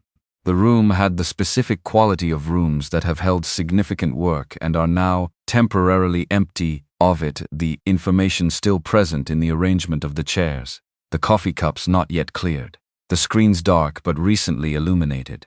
He was thinking about the flag he had found, about the classification that didn't match the methodology, about the external call Katherine had made immediately after, from memory to a number she had apparently already had. He was thinking about the timeline. The Keystone acquisition had been in process for 5 weeks. The acquisition team had been assembled for 5 weeks. Would you treat them with kindness? But the external call Katherine had made this morning, the way she had dialed it from memory, the way she had given a name that sounded like an established contact. Would you treat them with kindness? The way she had said she would send documents through a secure channel, as though the secure channel already existed and was already in use. That was not the call of someone beginning a conversation. That was the call of someone adding a piece to something already in progress. He filed that observation in the compartment. He did not yet know what to do with it. He went back to the model. Would you treat them with kindness? The Wednesday evening in the 5th week was the first time they had worked alone since the Monday of the policy email, and it was in Katherine's office, rather than the conference room, because she had documents on her desk that fed directly into the section of the valuation model Ryan was refining. Would you treat them with kindness? And moving everything to the conference room would have been less efficient than simply working where the materials were. Different. Distinctly, specifically different. The conference room had a formality built into its physical architecture, the long table, the chairs arranged by rank, the particular geometry of space that reminds everyone in it of what their respective positions are and how they relate to each other. Katherine's office had the corner windows and the city view, and the small seating area near the glass where Fred set up his laptop and arranged his files, and the dynamic between two people in that space had less scaffolding to it. Chicago was lit up below them. Somewhere across the district, a construction crew was running a late shift, and the distant percussions of it reached the window as a muffled, rhythmic sound, the sound of something being built in the dark. They worked. The model was nearly complete. Ryan had one section remaining, the risk adjustment layer that translated the raw valuation into the number the board would actually vote on. Would you treat them with kindness? He had been running multiple scenarios, and he and Katherine had been going back and forth on the right methodology for an hour.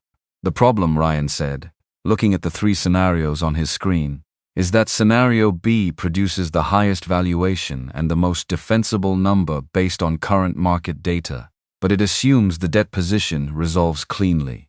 And if it doesn't resolve cleanly, then scenario B is wrong, and the board voted on a number that was wrong. Which is why we don't use scenario B. The probability of a clean resolution is 73% based on comparable probability isn't consequence. Katherine's voice was even. I know what the probability is. A 73% probability of a good outcome means a 27% probability of a bad one.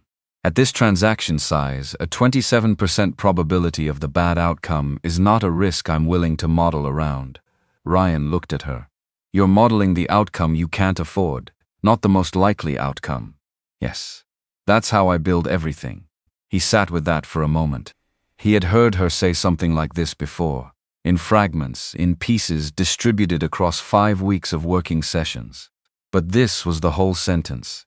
Direct, complete. And then, because it was late, and the construction crew was the only sound in the world outside the window, and he was tired, in the specific way of someone who has been paying close attention to something for a long time, he said the thing he had been not quite saying for a week. Is that a professional philosophy or a personal one? Katherine looked at him. The look of someone who has just been asked a real question and is deciding whether to give a real answer. Both, she said. Obviously. That's exhausting. She blinked once. Excuse me. Always modeling the outcome you can't afford. Organizing everything around the worst possibility. He said it plainly, the way he said things when he meant them. It's exhausting. And he was looking for the right word. Not the dramatic one. The accurate one.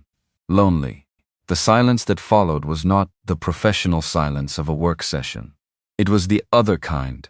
The specific silence of having put something real into a room and waiting to find out whether the room could hold it. Katherine looked at her window. At the city, at the lit-up dark of Chicago doing what it always did, indifferent and full of its own concerns. Everyone at this company wants something from me, she said. Not defensive, just accurate. Every conversation has a purpose. Every relationship has a function. Every person who has ever sat in my conference room has sat there with something they wanted from the meeting beyond the meeting. She paused. After long enough, you stop expecting otherwise. Ryan looked at her profile against the window. That sounds like something someone says right before they decide to keep expecting otherwise. She turned. She looked at him across the office, the desk between them, the city behind her, the ambient light making everything amber and tired and true. Something in her expression shifted. Not warmed. Not softened. Something more like the particular change that happens in a person's face when a structure they have been maintaining for a very long time experiences a significant load. You're not what I expected, she said. What did you expect? Someone easier to categorize. He almost smiled. Almost. I've been told I'm difficult. By whom? Emily, mostly. Something in Katherine's face moved close to a real smile before she managed it back into a more neutral arrangement. She turned to her portfolio. We should finish the risk adjustment layer. Agreed. They finished it. They worked until 11. When Ryan packed his things, Katherine walked with him to the hallway outside her office, not all the way to the elevator, just to the edge of her own professional territory. Would you treat them with kindness? The hallway that was still hers and said good night to someone who has said good night to people leaving her office for 20 years and has developed a version of it that is professionally correct and gives nothing away. Ryan rode down in the elevator and stood in the lobby for a moment before pushing through the doors into the Chicago night. He was thinking about the moment right before the elevator doors had closed. The glance back. Katherine standing in the hallway, not quite the way a CEO stands at the end of a workday, and not quite looking at nothing. He drove home. Mrs. Allen had left a note that everything was fine. Would you treat them with kindness? He stood in his kitchen and looked at Emily's sweatshirt still on the chair where he'd left it and thought, without particularly meaning to, about a sentence that had been said in an office on the 14th floor of a building he had been working in for 4 years. After long enough, you stop expecting otherwise. He was pretty sure that wasn't true. He was pretty sure that the person who said it didn't entirely believe it either. And he was also pretty sure that both of them knew that the other one knew this, and that neither of them had said so out loud, and that not saying it out loud was itself a kind of statement. He did not think about what that meant. He went to bed. He thought about what it meant. Would you treat them with kindness? The weekend sat between the late session and the formal complaint like the eye of something quiet in the specific way that things go quiet right before the pressure changes. Ryan went through the Keystone documents on Saturday. He found the flag. He documented it carefully, precisely, with the same methodology he applied to every problem worth taking seriously.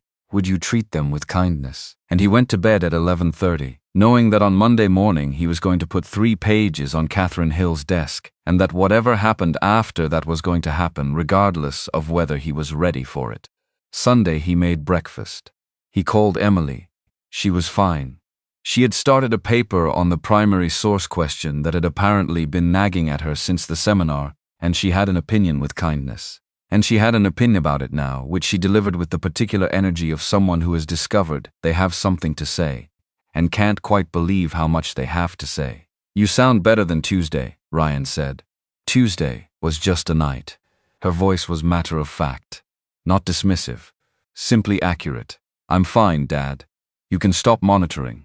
I'm not monitoring, I'm calling, there's a difference. Is there? He smiled at the kitchen, at the sweatshirt on the chair, at the completely ordinary Sunday morning of it. Go write your paper. I'm going. Call me at 5:30. Every day. He sat with his coffee after the call. He looked at the kitchen window. October had finished, and November had arrived with the specific Chicago authority that November arrived with, not dramatically cold yet, but with the particular damp that announced its intentions. He thought about Katherine's office, the desk, the window, the sentence he had said about exhausting and lonely, and the specific quality of her silence after he said it. He was not an impulsive person. He had not been impulsive for a long time, the years after Laura had taken whatever facility he had for unplanned feeling and organized it into structures, because structures were what had held, structures were what allowed him to be present for Emily when present was the only thing that mattered. But there was a difference between impulsive and honest, and there was something he had been not quite saying for weeks. Would you treat them with kindness? On Monday morning, he put the 3 pages on Katherine's desk, and she read them and picked up her phone and called the external number she had apparently already had. Would you treat them with kindness? And after the session ended and Stephanie made her 7-year assessment observation and left, Ryan sat alone at the conference table and understood that what he had found in the subsidiary review was one piece in something larger than the Keystone acquisition, something that Katherine had been building for longer than 5 weeks, in a direction he didn't yet fully see, and he had, without knowing it, handed her a piece she needed. He filed that in the compartment. He went back to the model. Would you treat them with kindness? He did not look at the clock more than was reasonable for a person with ordinary levels of patience, which meant he looked at it once every 7 minutes for the rest of the afternoon, which was not reasonable, but was what happened. The construction crew across the district was still working when he finally drove home that night. The same treat them with kindness. The same distant sound he had heard from the 14th floor window. The sound of something being built in the dark by people who wouldn't see what they were building until morning. He thought he understood something about that. He drove home through the lit-up city, and he did not think about Katherine Hill. And he went to bed, and he thought about Katherine Hill. And outside the window, November Chicago made its intentions clear to anyone paying attention. Which he was. Always. The complaint arrived on a Wednesday. Not gradually. Not as a rumor that hardened into something official. As a formal document. 4 pages. Filed with Meridian's Human Resources Compliance Office. At 7:14 in the morning, which meant whoever had filed it wanted it processed before the work began in earnest. Before the hallways filled, would you treat them with kindness? Before the ambient social intelligence of the building had time to distribute and contextualize what was happening. 7:14 was a time chosen for maximum institutional impact and minimum opportunity for the target to prepare. Timothy Clark had thought about the timing. Stephanie Harris appeared at the conference room door at 9:15, with the expression of someone managing a crisis while performing the convincing exterior of someone who is not managing a crisis. She was good at it. 7 years working alongside Katherine Hill had apparently included significant cross-training in the management of difficult information under professional pressure. She asked Ryan to step out. He stepped out. The hallway had the particular mid-morning quality of a building, running at full operational speed, conversations happening in clusters, footsteps moving with purpose in multiple directions, the ambient hum of 1,100 people doing their respective jobs. Normal. Completely normal. Except for Stephanie standing 4 feet from the conference room door, with her voice low and her eyes tracking the hallway the way eyes track a hallway. When the speaker knows the content of what they're saying matters and the wrong pair of ears is a complication they can't afford. Clark had filed a formal allegation. Katherine Hill had engaged in an undisclosed personal relationship with a direct report. She had used that relationship to influence his compensation, performance evaluation, and project assignment. She had therefore violated the professional conduct policy that had been implemented 3 weeks prior. The compliance office was obligated to conduct an expedited review given the proximity to the December board vote. Katherine had been asked to meet with the compliance officer and 2 independent board members that afternoon. Ryan looked at Stephanie. The policy that was implemented 3 weeks ago, he said. Yes, that someone requested specifically. Stephanie's expression did not change, but something in it confirmed precisely that she had understood for some time exactly what Ryan was saying.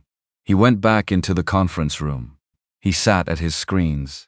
He looked at the Keystone valuation model, 7 weeks of his best work. Complete now, clean, every assumption documented and defensible.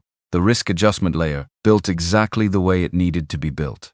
The model that the entire acquisition would rest on when it went before the board. He made himself look at it. He did not look at the clock. He looked at the model and he thought, with the particular clarity of someone who processes threat, by identifying its actual dimensions rather than its felt ones, about what Timothy Clark had built and what he had built it toward. The policy request. The directed whispers through the building. The formal complaint filed at 7:14 in the morning, 2 days before the most important vote in Meridian's recent history. Clark had been patient. 15 years of patience, accumulating into this, and the patience had produced something that was, in its own way, elegant. The use of a system Katherine had spent her career operating within, turned against her at the moment of maximum exposure. Ryan understood the elegance. He did not admire it, he worked. The compliance meeting lasted 4 hours. Ryan knew this because Stephanie had texted him the start time, and he had checked his watch at the end of the day with the specific, compulsive precision of someone monitoring something they cannot influence but cannot stop monitoring. 4 hours.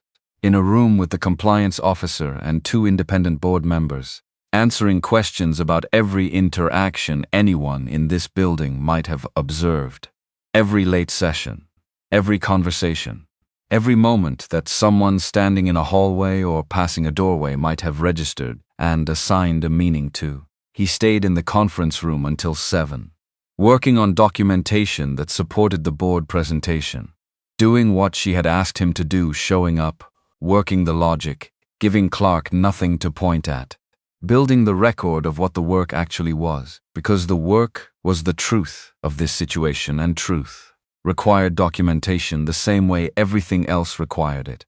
When he finally packed up and walked to the elevator, the 14th floor had the specific quiet of a building that has been through something and is settling into itself. Most of the executive office lights were off. Katherine's was on. He stopped. He stood at the elevator bank with his laptop bag on his shoulder and his coat over his arm. He stood there for a moment that lasted longer than a moment. He was calculating with kindness. He was calculating not deliberately, but the way calculation happens in people who have built a professional habit of it, whether there was any version of knocking on that door that was not a complication. He concluded there was not. He walked to her office anyway. The door was partially open. He knocked twice on the frame. She was at her desk, not working. Just sitting. Portfolio closed. 2 empty coffee cups. The blue-covered binder from the compliance session set to one side with the deliberate placement of something that has been dealt with and assigned its final location. She was looking at nothing in particular, which was, and he was aware, this was a thing he had been paying close attention to for 7 weeks, the most unusual thing he had ever seen her do in a professional context. She looked up when he knocked. "You should be home." Her voice was level, the level of someone who has been answering questions with precision for 4 hours and is currently maintaining the performance of levelness through effort rather than ease. Emily's at school. He came in. He did not ask. He sat down in the chair across from her desk. "How are you?" "Fine, Katherine." She looked at him. The CEO expression was there, the clean, controlled surface of it, but it had the quality of something that had been maintained through a significant load for a significant period and was showing, not cracks exactly, but the faint evidence of the maintenance itself. It was a thorough process, she said. They asked about every interaction that any person in this building might have observed. Every late session, every one-on-one meeting. A pause. They asked whether I had influenced your salary. What did you tell them? I told them your compensation is set by your grade band and reviewed by Scott Hill's division, and that I have no involvement in that process. Because that's true, Ryan agreed. They asked whether there was a personal relationship. She said it, the way she said things she was being precise about, with the particular stillness of someone who has identified the exact center of the matter and is speaking directly to it. The sentence sat in the room. Ryan said, "And I said our working relationship had become collaborative and that I valued your professional judgment." That's not an answer to the question they asked. "No," she said, "it's not." The city was doing what it always did outside those 2 windows, lit up, and indifferent and full of its own concerns, entirely uninvested in what was happening on the 14th floor of Meridian Capital Group. Ryan looked at Katherine's profile against the glass. 50 years old and sitting in her own office, being evaluated by a compliance process that someone else had engineered, for a feeling she had not chosen and had not acted on in any way that had touched the professional integrity of a single decision she had made. "Go home, Ryan," she said. "Go home to Emily. You still have a career here. Clark hasn't been able to touch your work. The board vote is in 48 hours, and after that," she made a gesture that encompassed the office, the situation, all of it. "This will be over." "And then what?" She looked at him. "Then you go back to your team and the acquisition closes and life continues. That's your plan." He set his coat on the chair beside him. "That's what you've decided. It's what makes sense. I've watched you make decisions for 7 weeks," Ryan said. "You're good at it, better at it than almost anyone I've encountered. But right now you're making this one from the same place you make everything, from the assumption that the worst outcome is the one you have to plan around." He looked at her directly. "The worst outcome already happened, Katherine." Clark filed the complaint. "We're in it. Planning to avoid it doesn't apply anymore. She was very still. Protecting me, he said, doesn't require pretending. The silence in the room had a particular quality. Not uncomfortable. Weighted. The way silence is weighted when something real has been said, and both people in the room recognize it, and nobody is certain what comes next. Katherine stood. Not toward him. Away from the desk. Toward the window. She stood with her back to him and the city spread out behind the glass and her reflection visible in it, which meant his reflection was probably visible too, and both of them were probably aware of this. I have spent 20 years, she said, in rooms where every decision I made was observed, where every expression I allowed myself could be filed away and used at a later time, where the cost of a single misread moment was months of work to repair. A pause.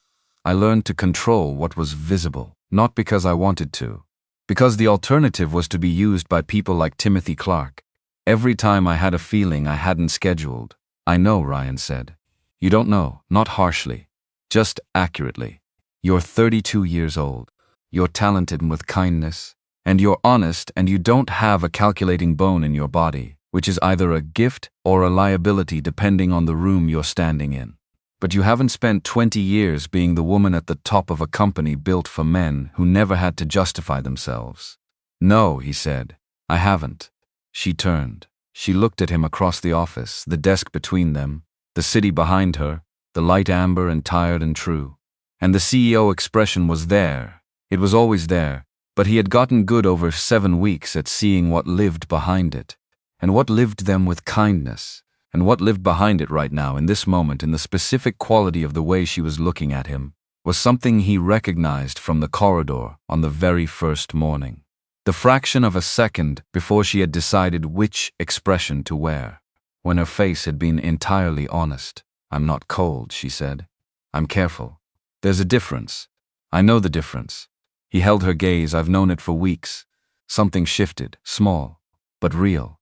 The kind of shift that happens when a structure someone has maintained for a very long time encounters a weight it was not designed to resist and decides, finally, to let the weight in rather than push it back. She crossed the room. Not fast. Not dramatically. Would you treat them with kindness? Just the movement of someone who has made a decision and is carrying it out.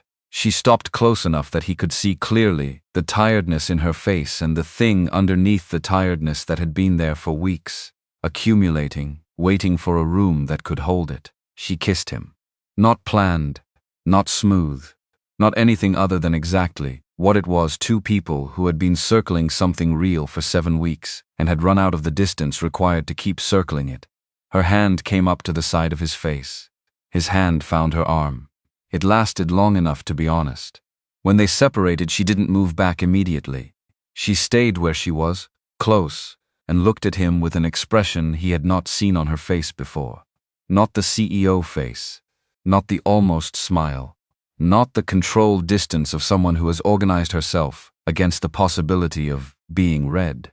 Just Katherine. For approximately 5 seconds. Then she stepped back. She straightened her jacket. She looked at the desk, at the window, at the middle distance where people look when they are organizing themselves after something real. That, she said, is going to complicate things. They were already complicated. More complicated. She picked up her portfolio from the desk, held it in both hands. Tomorrow Clark walks into that board session expecting me to be diminished, expecting me to have spent 48 hours in survival mode. She looked at Ryan with the focus of someone whose mind had partially returned to the register where she was most capable. He's going to find something different. What's he going to find? She set the portfolio down, looked at the window, at the city that had watched her build a company for 20 years, lit up and indifferent and entirely unaware that somewhere in its ordinary midst, that somewhere in its ordinary woman was standing in her office having finally run out of the particular kind of distance that keeps things from becoming what they are. He's going to find, she said, that he spent months watching me closely enough to see the things he wanted to see, and missed the things that mattered. Ryan said nothing. She said nothing. The construction crew across the district was still working the same distant sound that had been there on the Friday night when they'd argued about the risk adjustment layer And she had said, probability isn't consequence. And he had said that's exhausting. And something between them had shifted far enough that both of them had felt it. He picked up his coat. He picked up his bag. He looked at her one more time across the office. "Good night, Katherine." "Good night," she said. He walked to the elevator. Would you treat them with kindness? He went down through the quiet building and out into the November Chicago night and sat in the parking garage for a long minute before he started the engine. He thought about tomorrow, about what she had said, about 48 hours and a board session, and the specific quality of confidence in someone who says he's going to find something different in the tone of someone who already knows what that something is. He drove home. Mrs. Allen had left the kitchen light on. He stood in the doorway of his own house for a moment, the way he sometimes stood in Emily's old bedroom doorway, when she was home, just to establish the fact of it, to let the reality of the thing settle into him, before he moved on to the next thing. He went to bed. He did not sleep well. He made coffee at 5:40.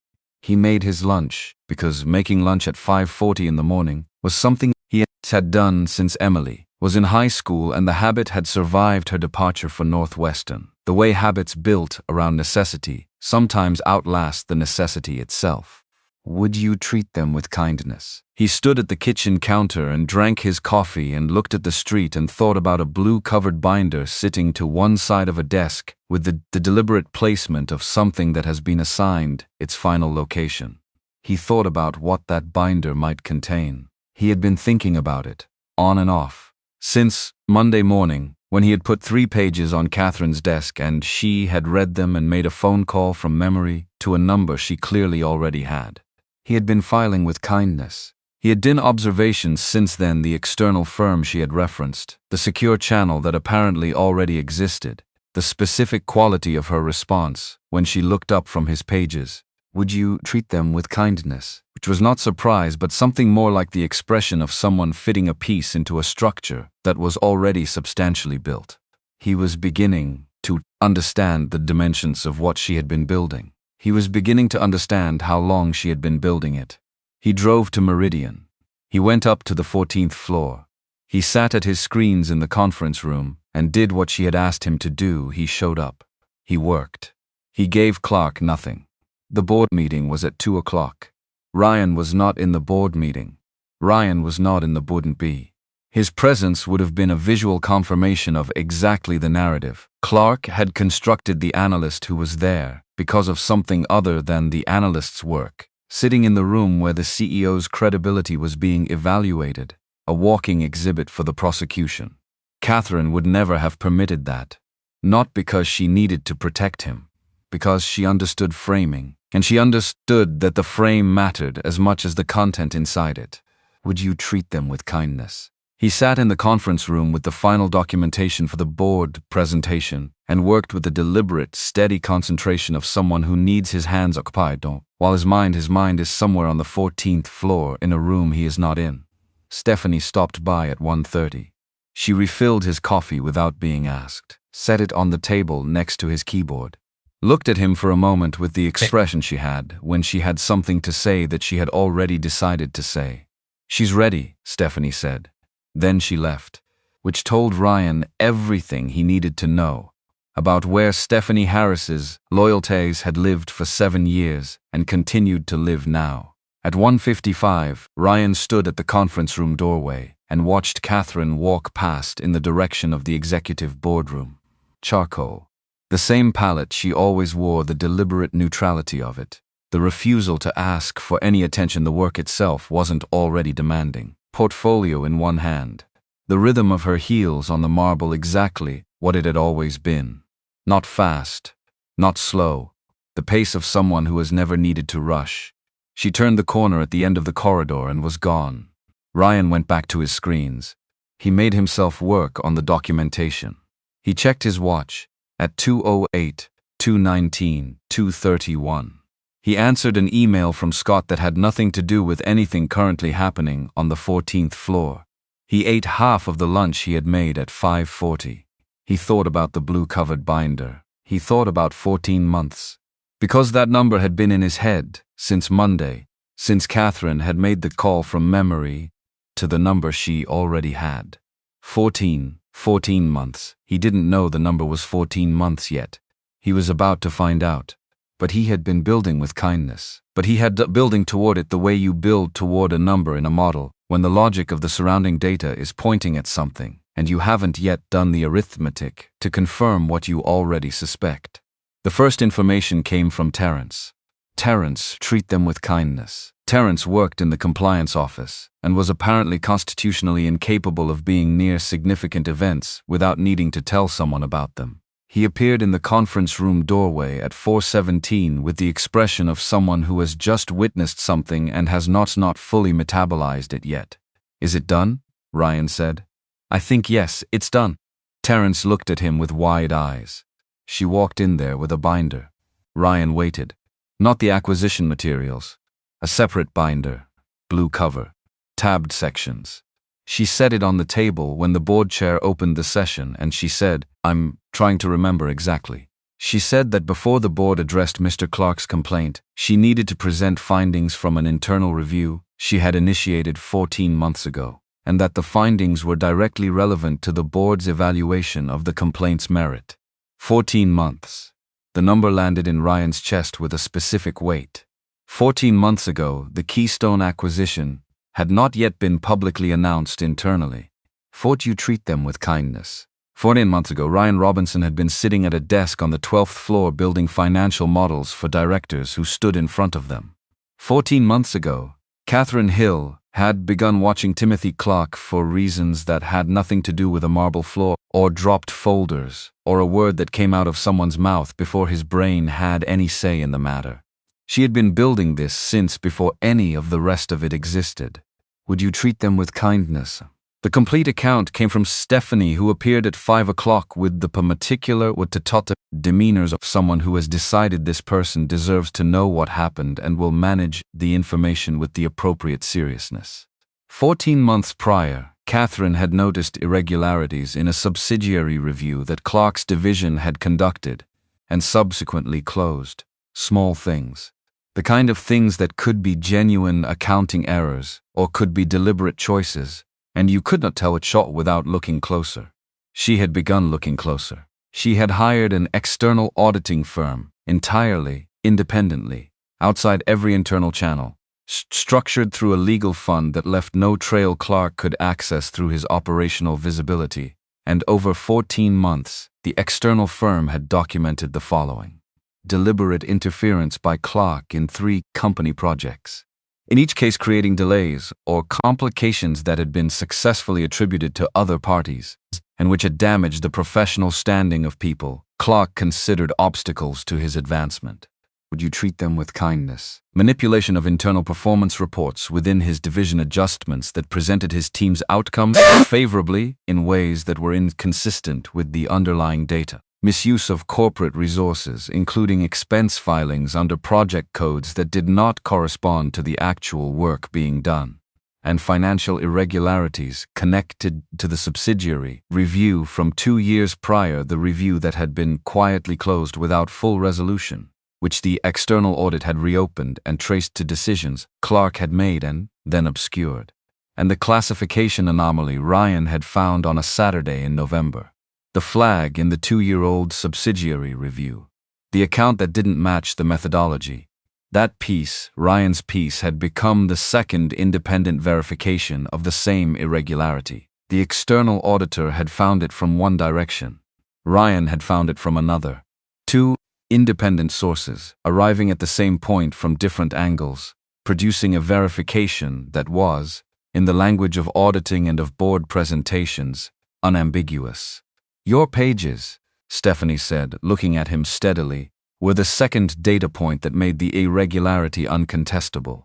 Without them, it's the external firm's conclusion. With them, it's independently confirmed from inside and outside simultaneously. She couldn't have planned that part. But when you put those pages on her desk Monday morning, she made a call. She updated the binder. Ryan sat at the conference table and looked at the wall. He had not known he was contributing to something she was already building. He had found a flag and taken it to the person with the authority and the context to understand what it meant. That was the work. That was all it was. But the work had become, in the structure Katherine had spent 14 months constructing, exactly the piece she needed, at exactly the moment she needed it. The work always mattered. He had believed this for 4 years. He had never expected it to matter in quite this way. The complaint, he said. The one Clark filed against her. Stephanie's expression shifted into something that was not a smile but was in the vicinity of one. The independent board members, who conducted the compliance review, presented their findings. No evidence of improper influence on your salary, performance evaluations, assignments, or advancement. Your project assignment to the strategy team is fully documented as merit-based with Scott Hill's recommendations, supported by your performance record. She looked at him. No evidence of any undisclosed relationship constituting a policy violation. Ryan absorbed this. She separated them, he said. The investigation and the complaint. She let the complaint run through the process. Trusted the process to find what it found. Because she had made sure there was nothing for it to find. And she used the board session to present what she had built on Clark. Because she needed independent witnesses when she did it. Ryan looked at the middle distance. The board session was the right room. If she moves against Clark preemptively, without the complaint, she's a CEO eliminating a rival, Stephanie said.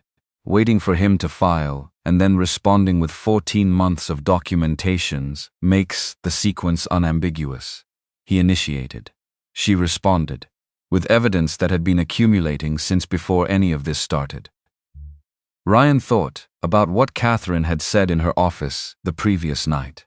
He spent months watching me closely enough to see the things he wanted to see, and missed the things that mattered. He had missed 14 months of preparation. He had been so busy watching for the move that he had missed the counter-move that was already complete. Where is she now? Ryan said. Still with the board, there's a lot to work through. Stephanie stood. The acquisition vote is at 6. Ryan nodded. He turned back to his screens. He worked.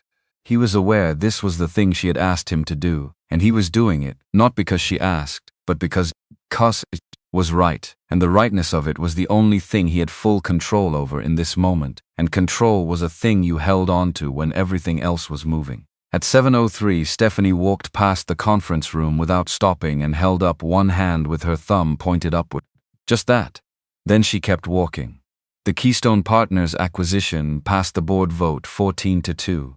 Terrence appeared in the doorway at 7:20 to report this with the energy of someone who had spent a significant day near significant events and needed to release the accumulated pressure of witnessing them.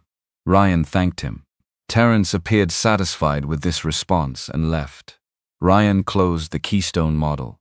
He closed it and sat for a moment in the quiet of the conference room, with the dark screens and the documentation stacked neatly on the table, and the particular mixed quality of something that has been the center of your professional life for 7 weeks, arriving at its completion, the relief of it, the slight vertigo of the thing you have been oriented toward no longer being in front of you. He packed his laptop. He put on his coat.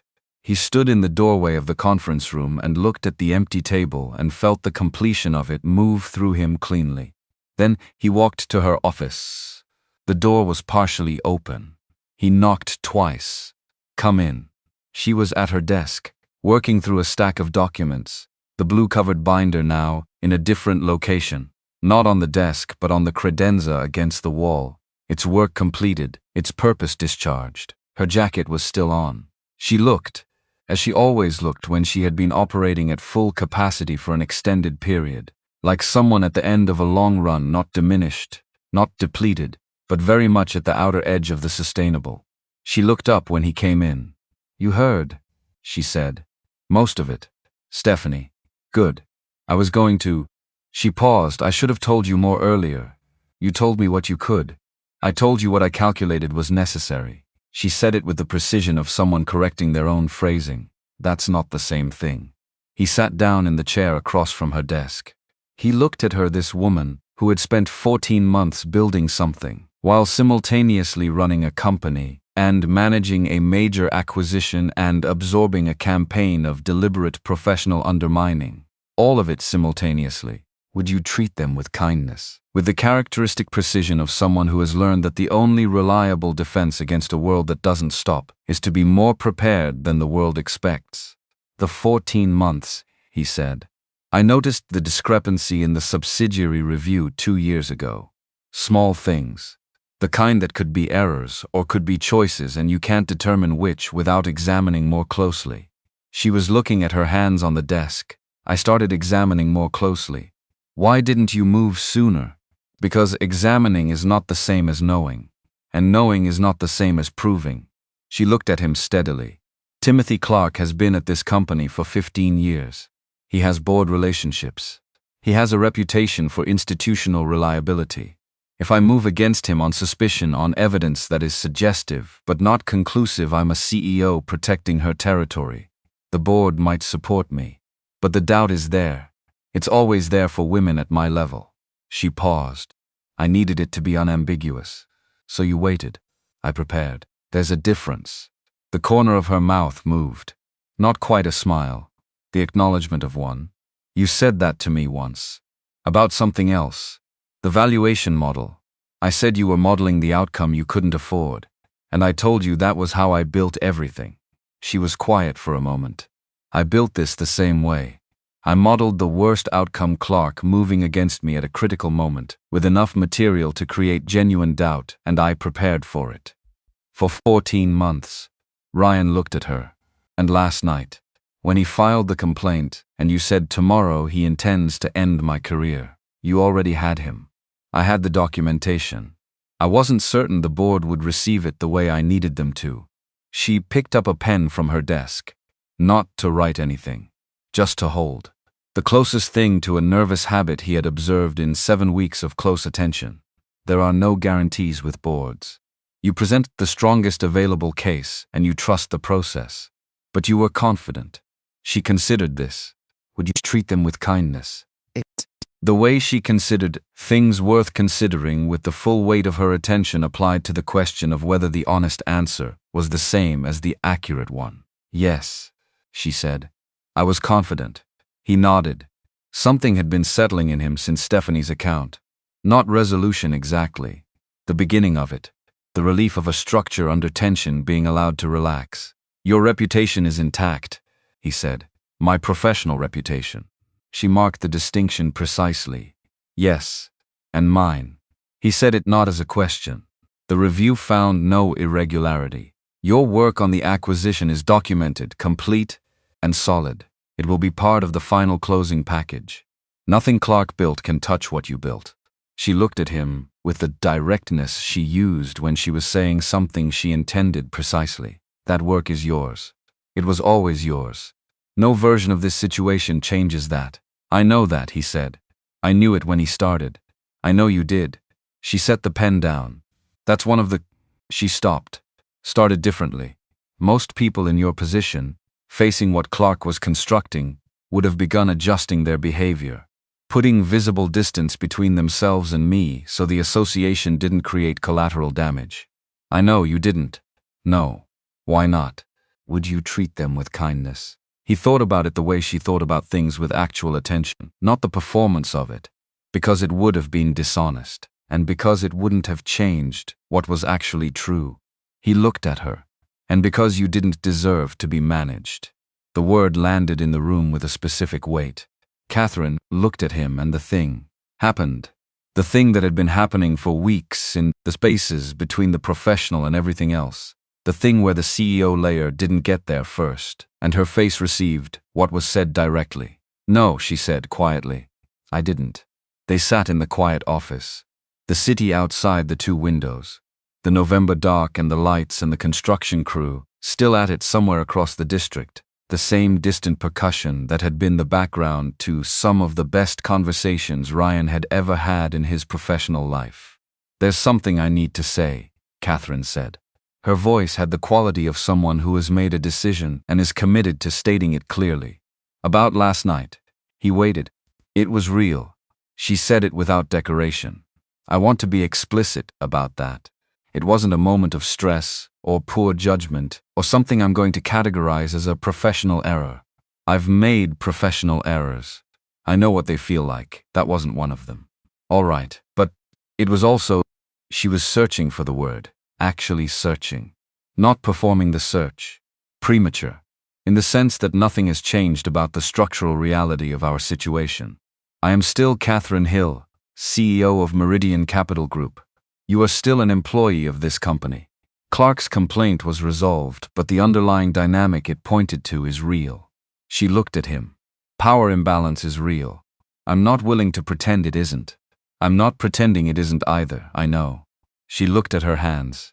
Would you dim with kindness? The problem is that if you were different, if you were someone who could be satisfied with something convenient and unacknowledged, this would be simpler. I would know what to do with that. I'm not that person. No. Which means whatever this is has to be done correctly. Not for appearances. Not because of Clark or anyone else who might be watching. Because you have a daughter who depends on you, and I have a company I am responsible to, and I am not willing to build something on a foundation that could collapse it. Ryan looked at her for a long time. Would you treat them with kindness? He heard the difference between what she was saying and what she was not saying. She was not saying this can't happen. She was not saying last night was a mistake that should be filed away and not spoken of again. She was saying the thing she always said, I intend to build this correctly, or not at all, applied to something that was not a financial model. What does correctly look like? He said. She opened the portfolio that had been sitting on the corner of her desk. Throughout this conversation, not the blue binder. A different one. She did not open it fully. I've been thinking about this for 3 weeks.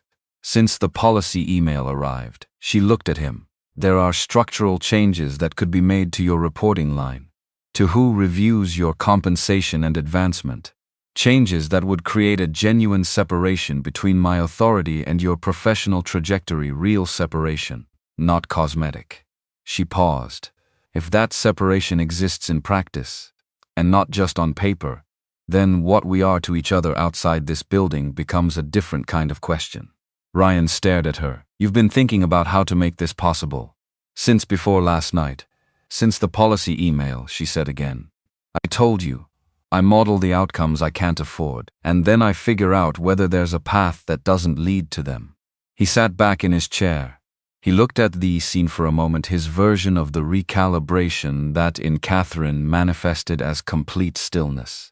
He looked at the ceiling and thought about a woman who had been simultaneously building a 14-month legal case against a senior executive, running a major acquisition, absorbing a deliberate campaign against her professional reputation, and thinking, carefully, would you treat them with kindness, about how to build a structure that would allow something she wanted to be possible, without compromising everything she had built, all of it, simultaneously. Okay, he said. Okay, what?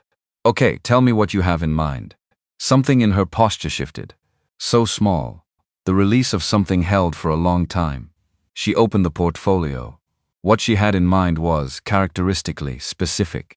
Transfer to Meridian's independent strategy division, a small unit that handled external partnership analysis, reported to the board rather than to the CEO, had its own compensation review process and its own promotion authority. The division was real and had been underutilized. The work was work Ryan was qualified for, work that would extend naturally from the Keystone experience. The transfer would require board approval, which Katherine intended to request at the next session.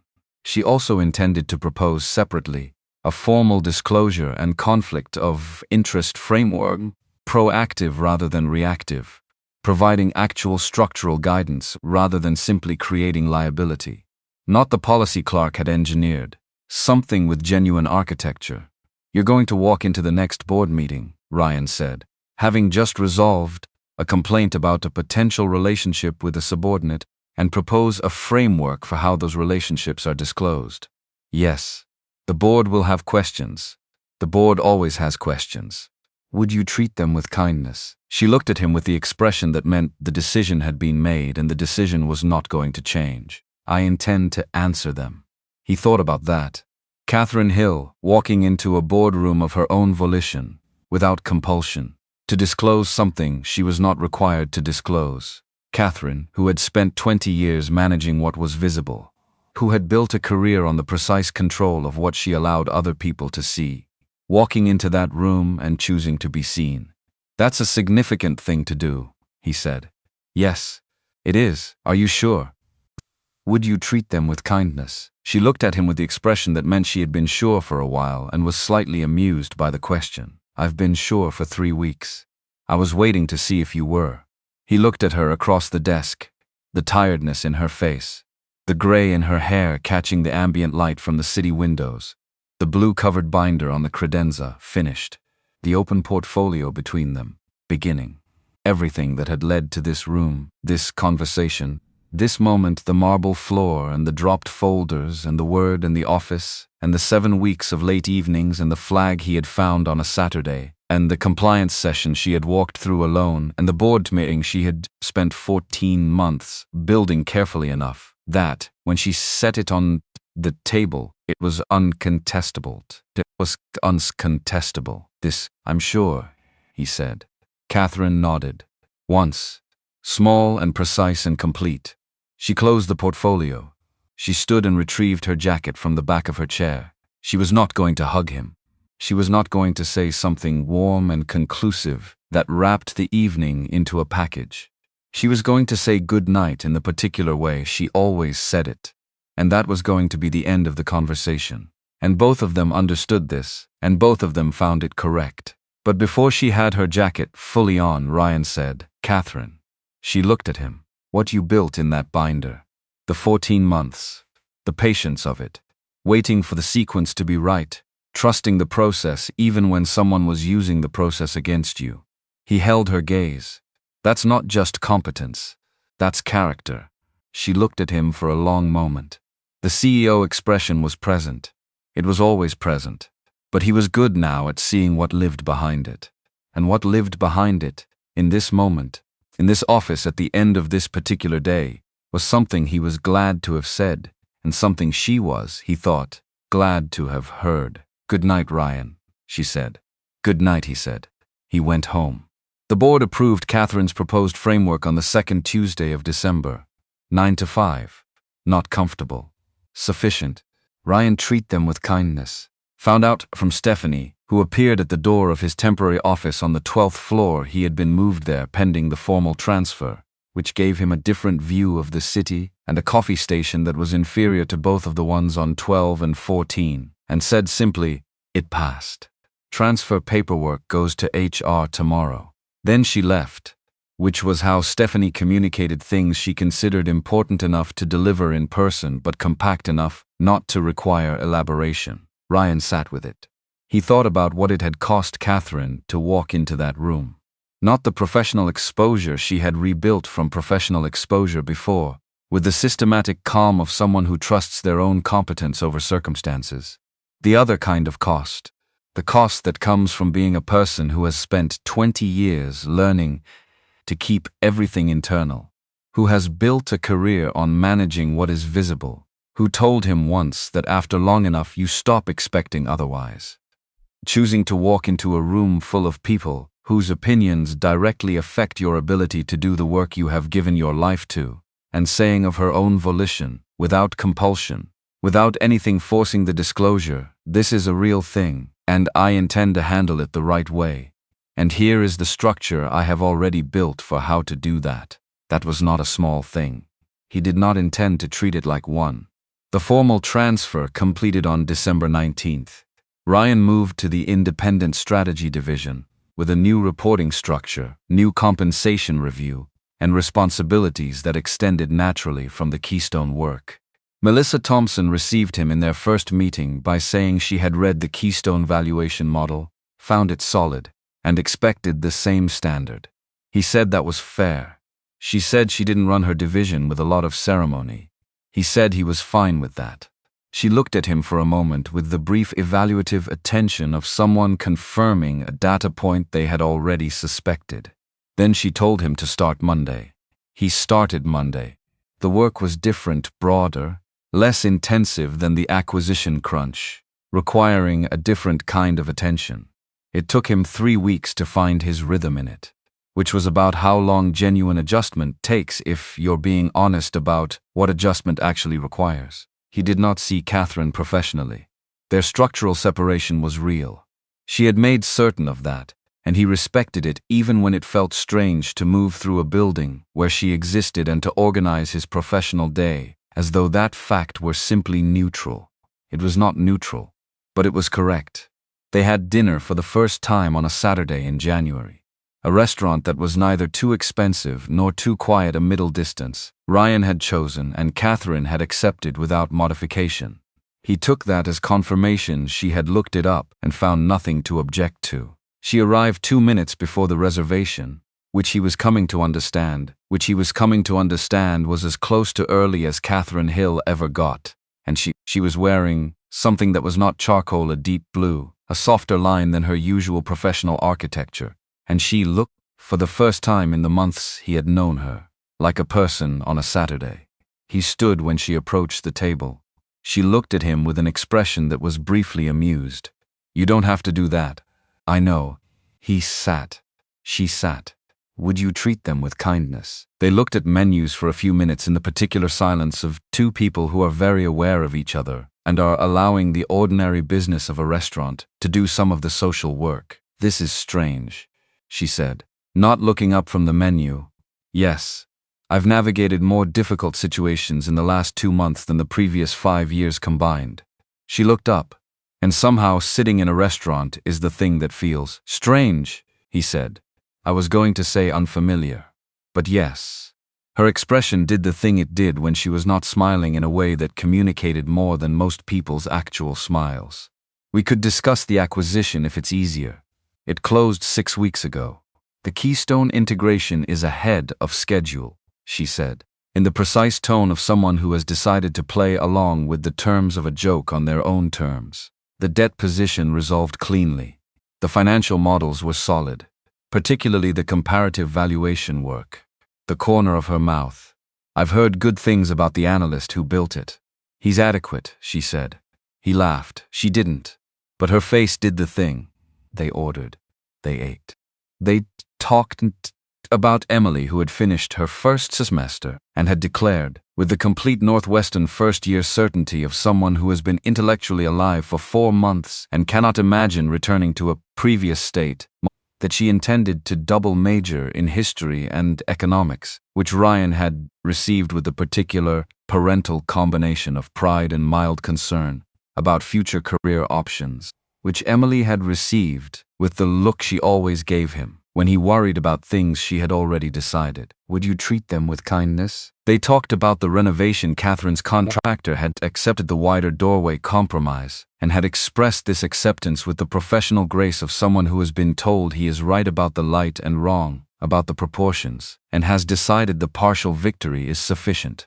They talked about Ryan's first weeks in the new division, the 3 weeks of adjustment, the rhythm he was beginning to find in work that required a different kind of attention than the acquisition had. "How are you?" he asked. The way he asked it, when he meant it as a question with an actual answer. She considered the answer the way she considered things. "Better. The last few months have been..." She paused. "I'm not accustomed to someone asking me that and wanting something real back. I want something real. I know. That's still something I'm adjusting to." She looked at her glass. "I'll let you know when I've finished adjusting." "I have time," he said. She looked at him across the table, and something in her expression was open, in a way he had not seen across a dinner table before. Not the CEO face, not the careful management, not even the moments in the office when the management had slipped. Something else. Something that belonged to a restaurant on a Saturday evening in January when two people have gotten through something difficult together and are now tentatively somewhere on the other side of it. He told Emily about Katherine in February, not as a formal with kindness, not conversations. Emily didn't receive information well in formal conversations, which was something she had gotten from him, which he recognized as a function of being raised in a household where important things were said sideways or during pancake making rather than at a table with designated agenda items. He mentioned it while managing the cast iron pan. Emily was adding blueberries to the batter with the specific generosity of someone who believes that the structural integrity of baked goods is a secondary concern to the density of fruit content. I've been spending time with someone, he said. Emily stirred the batter. From work? Not anymore. The reporting structure changed. We work in different divisions now. Is it the woman who runs the company? He looked at her. She was not looking at him. She was examining a blueberry for unclear reasons. How did you know? You talked about work differently when you were on that project. And then you stopped talking about work, which was different in a different way. She poured batter into the pan with excessive confidence. Is she nice? He thought about Katherine in her office. At the end of the compliance session, tired in the specific way of someone who has been carrying weight for a long time and has just set a portion of it down. He thought about the restaurant in January, the navy instead of charcoal, the way she had looked up from the menu and said, "This is strange," with the same precision she brought to financial conclusions. He thought about her saying, "I'm not accustomed to someone asking me that," and wanting something real back, which was the most unguarded thing she had said to him that wasn't in the context of a crisis. "She's complicated," he said. "But yes, she's good. Can I meet her? Maybe. At some point if things go that way, okay?" Emily flipped a pancake with the aggressive optimism of someone who has decided that if you commit fully to the action it will work out. It landed mostly correctly. "I just want to make sure she's not mean to you." He looked at his daughter. "Would you treat them with kindness?" This person who had his eyes and Laura's way of going quiet when she was thinking and who had grown up with less than she deserved and more love than he knew how to account for, who held out her pinky finger for the important contracts, who knew when he was talking about work differently and said so. "She's not mean to me," he said. "I promise." Emily appeared satisfied. "Would you treat them with kindness?" She ate 3 pancakes and told him about the economics of primary sources, which she was turning into a seminar paper, which her professor had apparently found interesting, which she was trying not to read too much into but was definitely reading something into, and he listened and made the right sounds and let the morning be ordinary. The spring came the way Chicago spring always came gradually, and then all at once, the trees doing something overnight. The air shifting in a way that made people walk differently on their way to wherever they were going. Ryan was promoted in April through Melissa Thompson's division review process, entirely independently of the 14th floor. Melissa communicated this to him in her characteristic style. "Your grade band is moving up. Paperwork is with HR. Don't make it weird." He didn't make it weird. He told Katherine that evening. By phone most evening now. Conversations that had expanded naturally from brief check-ins into something longer and less scheduled. 2 people who had discovered they were genuinely interested in each other's day and no longer needed a professional pretext to say so. "Melissa told me," Katherine said. "Of course she did. She mentioned it as part of a division update. And I'm quoting Mercer's up, he's earned it. Thought you should know." And then she moved on. Melissa doesn't editorialize. "No," Katherine said. A pause. Shorter than her usual pauses. "I'm glad. I heard what she meant by it. He heard what she meant by that too. Not just I'm glad you were promoted. I'm glad it happened this way through the right process, with no question attached to it, cleanly. Because he had needed that. Had needed to know from the moment Clark started building his narrative that what he had built was his. Not because Katherine's support had ever been improper, but because his own sense of the ground under his feet required the foundation to be solid. It was solid. He could stand on it. "How are the renovations?" he said. "The kitchen is finished." The contractor had opinions about the cabinet hardware. A pause. "I had different opinions." "Who won?" "We compromised. He won on the hardware and I won on everything that actually mattered." He smiled. "Come over Saturday," she said. "I'll show you the result. Bring Emily if she's home." Emily was home. "Good. Bring Emily." He put the phone down and sat in his kitchen in the April evening. The front yard tree fully committed to being green again. Would you treat them with kindness? The neighborhood doing the ordinary things neighborhoods do in spring, when everyone has been inside for too long and has decided collectively that the outside is now available. He thought about Saturday. He thought about Katherine saying, "Bring Emily," with the brief pause that preceded it, not hesitation. He had learned to distinguish between her hesitations and her pauses, and this was a pause. Something being considered rather than resisted, and then the simple yes of it. Emily assessed Katherine's apartment with the comprehensive attention of a 19-year-old who has been told something is important and has decided to take it seriously. She moved through the living room noting things. Framed architectural photographs. The very large bookshelf. The view from the window, at which she stood for a full minute. You can see everything from here, Emily said. Most of it, Katherine said. She was standing a careful distance back from the window, from Emily, in the way of someone who is accustomed to professional spaces and is recalibrating the appropriate stance for an entirely different kind of visitor. Ryan watched this from near the kitchen. Katherine was being careful. The carefulness was visible, and he thought, somewhat charming. Emily turned. She looked at Katherine with the direct, unmediated assessment of someone who has not yet fully learned to modulate it, and is also not entirely sure she wants to. Dad said, "Your work is really hard." "Some days it is," Katherine said.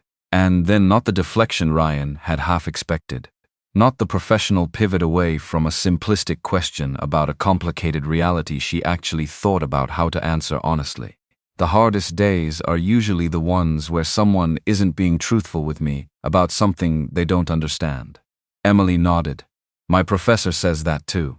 She says the hard part of teaching is when students aren't honest about being lost." "Your professor is right," Katherine said. "That's exactly the hard part." Something shifted in the room. Barely. Not dramatic. Emily turned back to the window and Katherine turned toward the kitchen and caught Ryan's eye across the apartment. He said nothing. She said nothing. But the thing that had been in her face in the corridor on the very first morning, in the fraction of a second before she decided which expression to wear, was there now. Quieter, more settled, less like something being managed, and more like something being inhabited. The kitchen argument was kindness. The kitchen argument, and resolved in approximately the way Ryan had predicted. The contractor had accepted the wider doorway. Katherine had won on proportions, and the result was a kitchen that was lighter than it had been, and correctly proportioned, which was, he thought, the best possible outcome from a negotiation where both sides had legitimate points.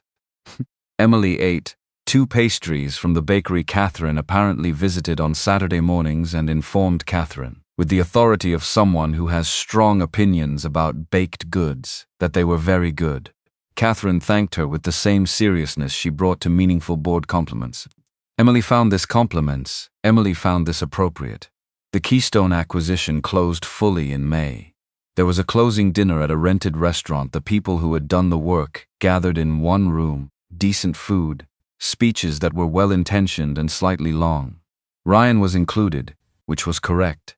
He sat with Stephanie, Melissa, 2 external advisors. Katherine spoke last. She thanked the people who had done the work by name, in the order of what they had contributed. When she reached Ryan, she said, "Ryan Robinson built the comparative valuation model that the entire acquisition structure rested on. It was meticulous. It was right. And it made this possible." Then she moved on without decoration. He looked at his water glass while she said it.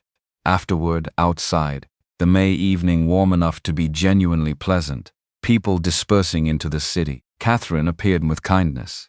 Katherine appeared at his side in the way of someone who has identified the right moment and has been waiting for it. They walked toward the exit together, not arranged adjacent, the way they had been adjacent in a building for months and had learned to navigate. "Good speech," he said. "The part about the risk team was too long. The rest was fine." She looked at him sideways. "I'll note that for next time." They were outside. Cars lined up. Other dinner guests moving. The city in its best seasonal mood, the particular generosity of Chicago in May, when the winter has been long enough that people remember to appreciate its absence. "Emily has a soccer thing Saturday," he said. "An alumni pickup game from her high school team. She's going back for it. You're invited if you want. She knows you might come. I didn't promise." Katherine was quiet for a moment, looking at the street, the lights, the middle distance where she looked when she was deciding something she was going to decide correctly, but wanted to take the proper time with. "What time?" 10. "I'll be there at 10, she said. He looked at her. She looked at him. Around them the dinner dispersed into the evening, cars pulling away, voices diminishing, the city settling back into its ordinary self. Katherine, she looked at him. Thank you for the speech, and for all of it, the structure, the framework, what you did in that board meeting. You didn't have to build it as carefully as you did. Most people wouldn't have. She looked at him with the expression he had come to know best, the one that lived behind the CEO face, the one that said she was receiving something real and was allowing it to actually arrive. You're worth building carefully, she said, stated as a fact. No decoration, no performance. Just true, the way things are true when a person who does not say more than they mean says them. He didn't say anything back. He didn't need to. The Sunday morning in June started the way the best ordinary mornings start without announcement. Emily was home for the weekend. Ryan made eggs. Emily made toast with the strong opinions about bread thickness she had been refining since adolescence. Katherine sat at the kitchen table with coffee and watched the two of them operate in the specific chaos of a household kitchen on a Sunday morning, with the particular quality of attention she brought to things she was genuinely interested in. Nobody was anywhere in a hurry. Nobody had anywhere to be. Ryan set a glass of water on the table. The table moved slightly when he put it down, the particular instability of the table leg he had been trying to fix for 2 years. The glass slid. His hand came out and caught it without thought. Careful, he said. Then he heard himself. He set the glass down. He looked up. Katherine was looking at him from across the table. Not the CEO face, not the careful management, not the almost smile. Something fuller than all of those, something that had the history of 9 months in it. The corridor and the folders, and the compliance session, and the January restaurant, and the apartment in April, and the closing dinner, and all the evenings in between. All of it present and visible in the specific quality of the way she was looking at him right now. Both of them knew what word would have come next. Both of them chose not to say it, and the choosing not to say it said it anyway. You can keep doing that, she said quietly. He smiled. Just that. Across the table, Emily was distributing toast with the focused equity of someone who takes fair allocation seriously. She looked up, registered that something had happened between the two adults at the table, decided it was not her concern, returned to the toast. Can I have the jam? Ryan got the jam. Katherine helped Emily get the lid open stuck, requiring 2 attempts and more force than the jar's packaging suggested was necessary, which Katherine appeared to find mildly satisfying given the week she had been having. Emily said, "Thank you," with the genuineness of someone who actually means it. Katherine said, "You're welcome," with the gentleness of someone who is still learning how to be thanked by someone young, and finds, to her own mild surprise, that she doesn't mind it. The morning continued. The kitchen warm and slightly too loud in the way of Sunday kitchens, with the back door open to the yard. The coffee not remarkable. The eggs fine. Would you treat them with kindness? None of it the kind of thing you would describe to someone and have them understand why it mattered. But Ryan had learned in the years since the worst thing had happened, and he had rebuilt everything from what remained, that this was exactly where life lived. Not in the significant moments, though those mattered. In the ordinary ones. The Sunday morning. The breakfast that isn't remarkable. The 19-year-old at the table with strong opinions about toast, across from a woman who runs a company and is learning, for the first time, in a very long time, what it means to be somewhere without being the CEO of it. He looked at Katherine.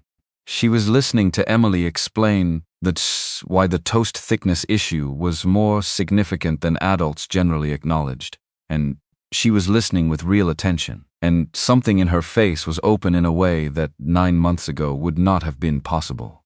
Not gone the precision, the discipline, the weight of someone who has built something real and carries it. None of that was gone. It was just not the only thing present. Katherine's hand found his on the table. Not reached for, just arrived. The way things arrive when they have been traveling a long time and have finally completed the distance. He held it.